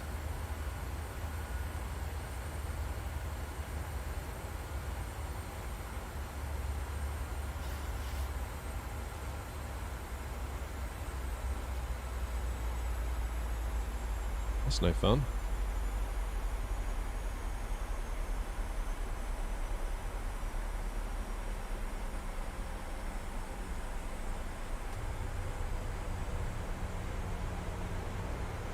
There's no fun at all.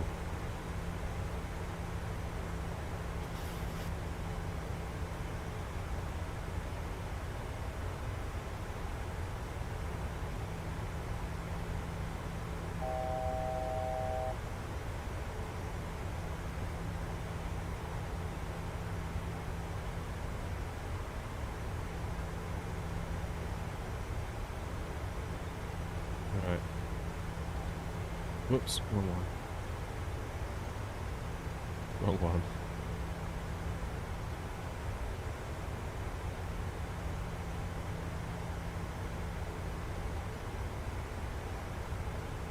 let's head round to heading 280.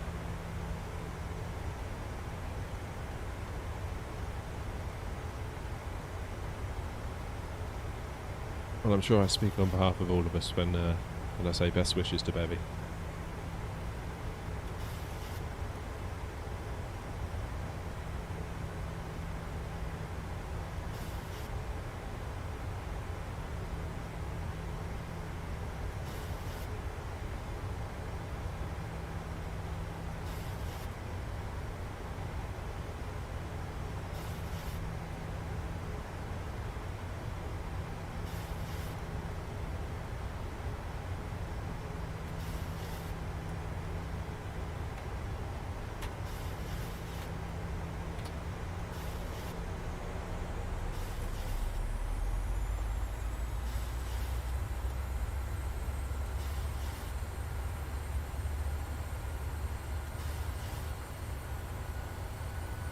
Get my approach mode off at this point.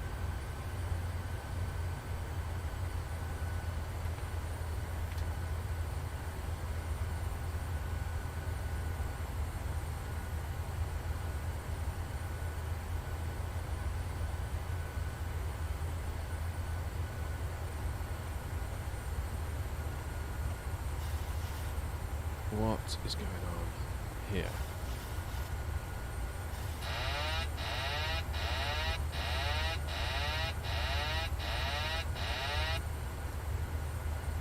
Okay, gear down.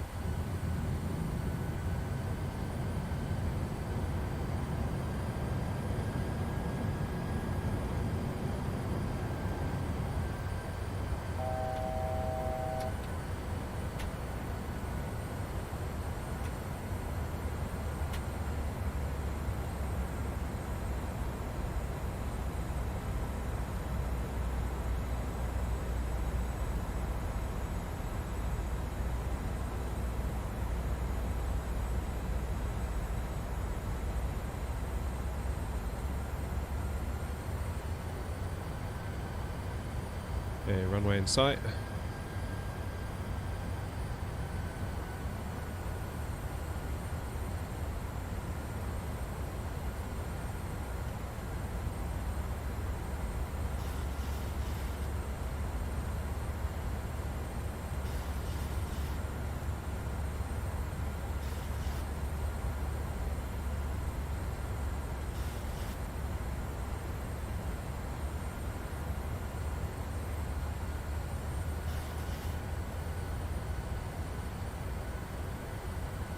Well, that wind seems to be just as strong as it was a moment ago.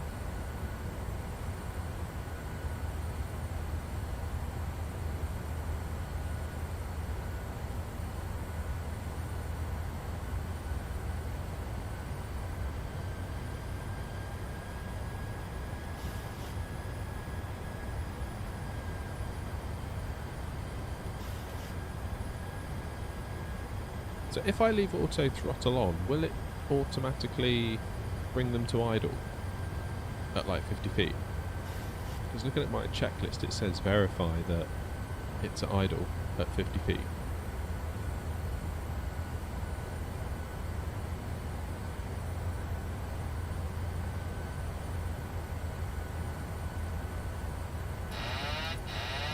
Okay. Time to do it manually, because that's the whole point. The whole point is to practice, after all.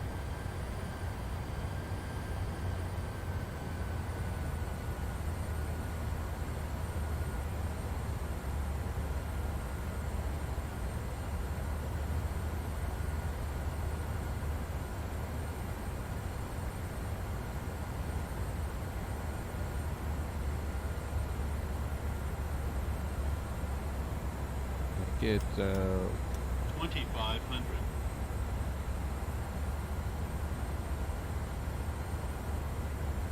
We've got 20 knot wind.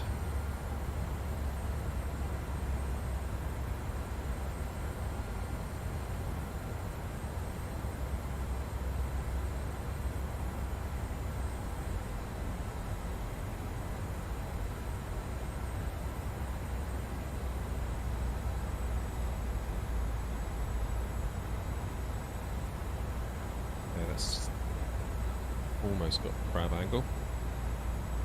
Fly into the wind a little bit more to bring us round.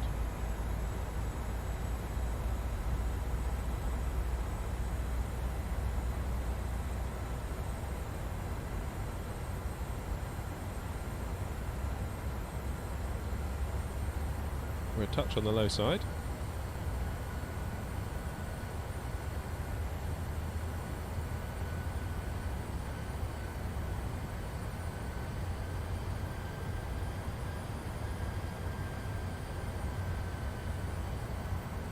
Definitely feels like the ILS is offset on this.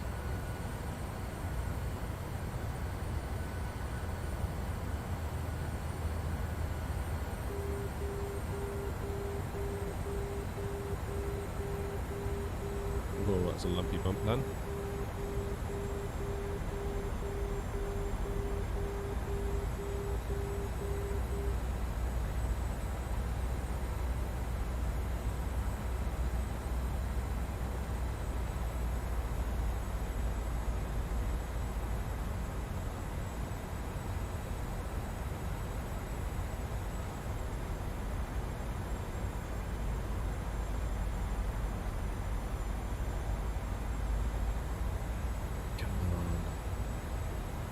I really need a good landing at this. My confidence needs it. My ego needs it.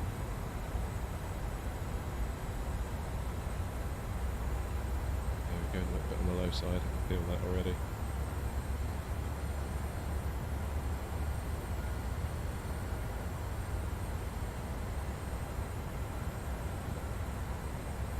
Now we want to come high side.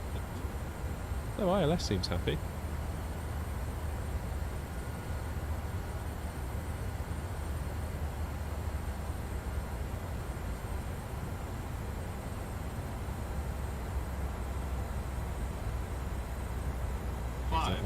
There's that wind.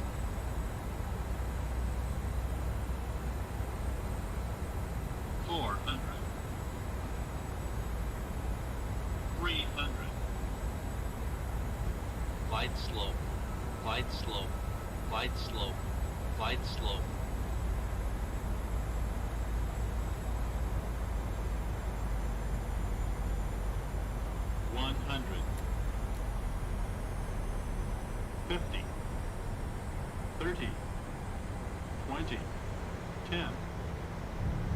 Yes! Got it. Oh, that felt better. I needed that.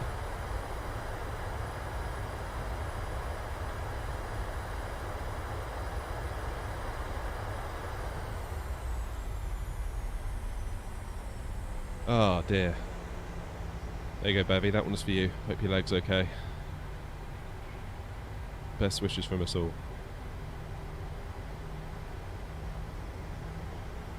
Okay, auto brake.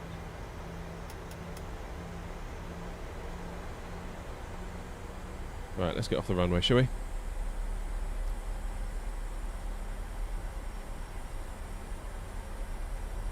Oh, blimey. I'm glad we did that second landing.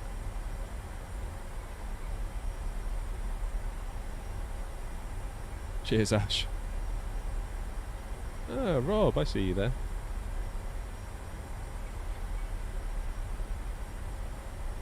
Okay, that was definitely a better strategy, I think, leaving auto throttle on till about 100 feet. As opposed to taking it off at 1,000. That allowed me to keep both hands on the yoke for longer.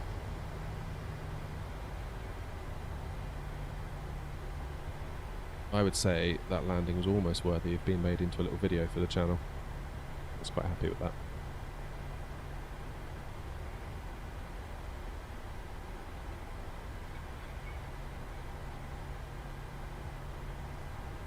Because that first one was not good. I'd be curious to see the replay of it actually. Maybe I'll upload it as a blooper.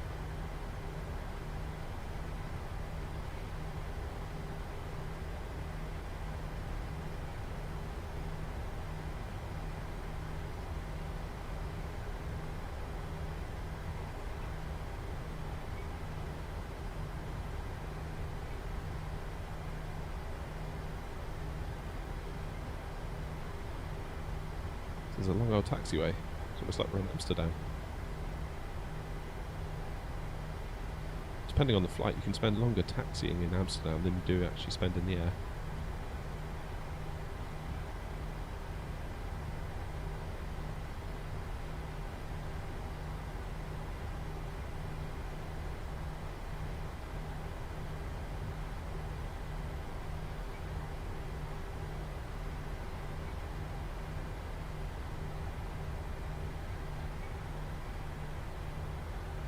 APU.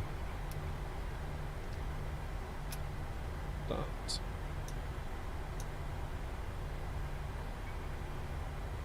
Let's find a gate. I always get lost in Dublin. Maybe today's a day that we don't get lost.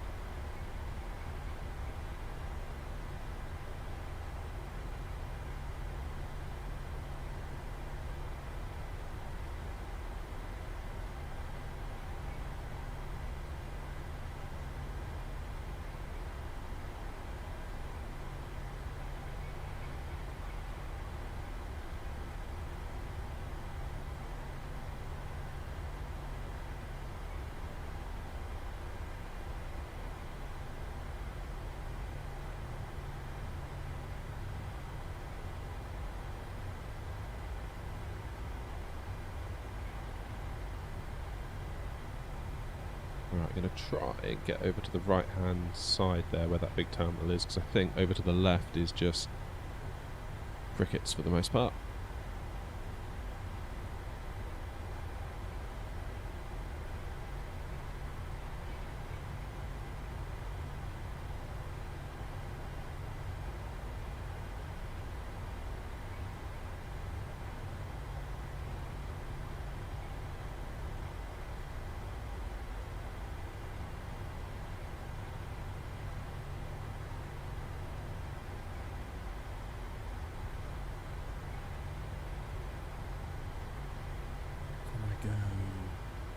This is a runway, so we'll cross. Then we'll follow the green markers.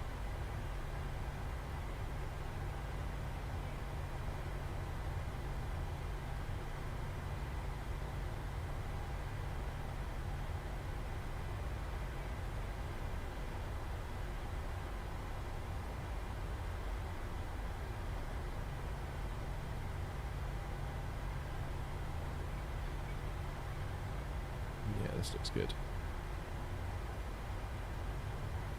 This looks good.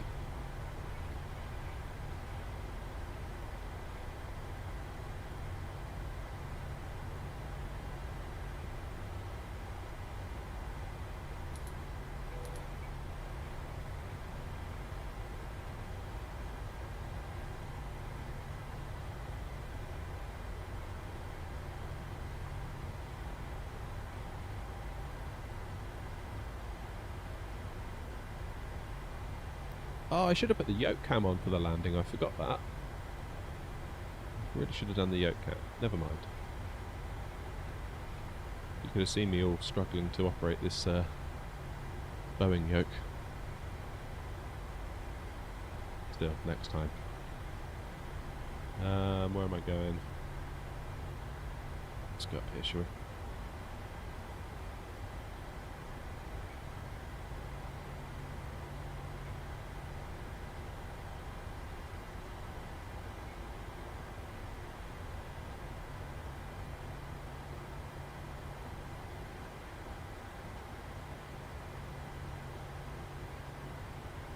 Oh damn it, turned too soon. Didn't see that yellow marking. Almost got it right. So the landing's what we care about today.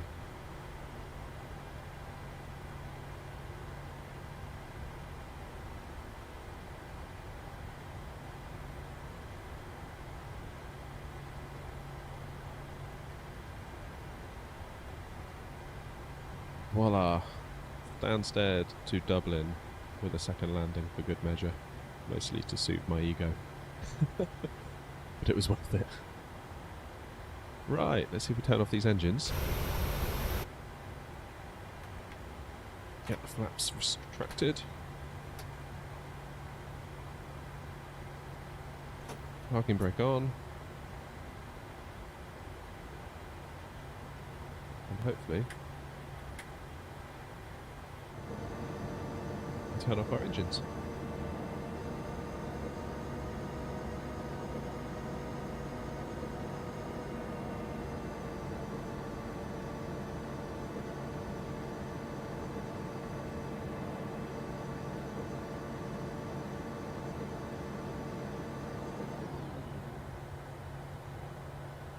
The engines appear to be still running.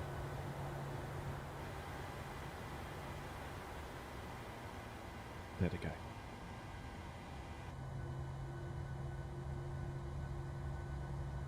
Nice. Well, I'm going to leave it there. I'm going to quit while I'm ahead. And I might make this into a little video for the channel. We'll see. But until then, thank you all very much for your time. Thank you for your company. And I will see you on the next stream tomorrow night. Maybe we'll take the A330 somewhere. I think it's about time we get the A330 out. The headwind one. While we wait for the Aerosoft one. That'd be cool. Hopefully see you then. Have a good day. Take care.